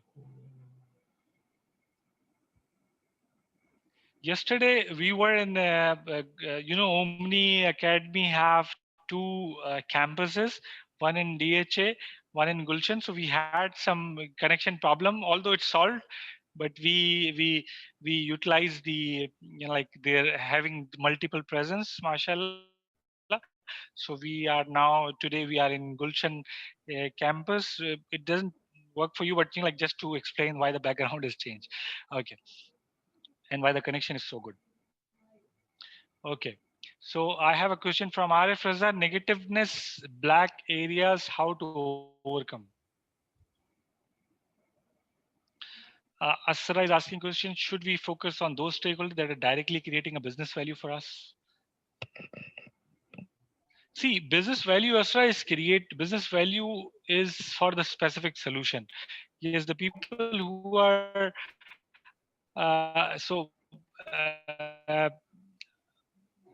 maybe I didn't get your question properly, but if I'm just trying to understand. So if you meant uh, the people who have capability of adding value to our business analysis activities, and we should keep good relations with them, so the answer is absolutely yes. Hassan Raza is saying, why organization give less importance to employee than investor in terms of appreciation and facilities and reward. This is because that's how they are structured. This is their priority structure. This is how they prioritize their things. Maybe, or maybe you don't know. You think that this is happening, but they give first priority to their employees. Okay. Usually, let me tell you, investors are always on the third layer of the onion diagram. Usually, there's a sometime fourth and fifth. Employees are first or second. I've never seen an organization who purposefully did it and they put investors in the center. Usually, I never came across certain thing, but yes, this could happen. Sayed Shahab Heather, who defines the Raki metrics and what happens if we assign the stakeholder wrongly? See, who does the Reiki metrics? So, for example, it's your responsibility as a BA to do it, but you can get input. You remember in stakeholder analysis, if you see this screen right now, so you can include your customers, domain subject domain experts. You see the stakeholders. You don't do it alone. You can use them. You can involve them. Regulator, project manager, sponsor, supplier. Why regulator? Because maybe you are doing something in which your regulator should be informed, like State Bank, SECP. Your sponsor should be informed. Supplier, maybe a vendor should be informed. They're all right. You ask manager who will be responsible for this. So yes, so as a business analyst, you are actually a facilitator. So it's not like you have to do everything from your head. You use people, but you pr- process it. I hope I answered you, Sayed Shahab. Then Hassan Raza, while employee gives rise to organization, if would be rewarded and appreciated, yes, of course. There is. I never seen an organization who never reward their employee or appreciate if they do a good thing. Sometimes things get neglected, but never seen an organization, whether it's a small I would say Bakala or a multinational organization. There is no organization that don't appreciate their staff. They always does, but sometimes things get neglected. Yes. I think we have all the questions so far. On. Yes, I have another question. Adnan Sheikh, generally, general question. Okay. Business analysts identify the stakeholder who will align that stakeholder, make all part of the project. As some PM and BA have argument on this. Argument is good as far as you are doing it for uh, enhancement purpose. So this is good. But yes, usually, so what happens when when the project manager is doing stakeholder analysis in the PM process? The organization that have the BA division, this the in program office or PMO, the process goes like this: that whenever there is a stakeholder analysis plan, they ask a stakeholder analysis plan of business analysis as well, if the business analysis is involved in that project. Same thing For example, if a project manager is making an IT project, they ask for a developer estimate, as well as if it's a construction project, they ask for relevant estimates from every team. So they ask for the estimate from BA team, which BA gives as a stakeholder plan as well, that this will be my stakeholders that I need for this is this. But remember, the plan that you give for the stakeholder will be different than your stakeholder plan. You have to understand, because your stakeholder plan is wider than what project manager needs. If you want to give the same thing and you can explain, this is good. But if you want to keep like, see this person, his boss, maybe project manager will argument why you are putting this, then you can have your own document always and focus on that. We will conduct a stakeholder analysis tomorrow. So these things will be further clear. Okay. Thank you Okay, very much. I thanks. think yeah. Thanks a lot. Okay. Yeah, I'm just starting a survey. Please just hold on for a second. I'm starting a survey. Just read this training, please. Thank you.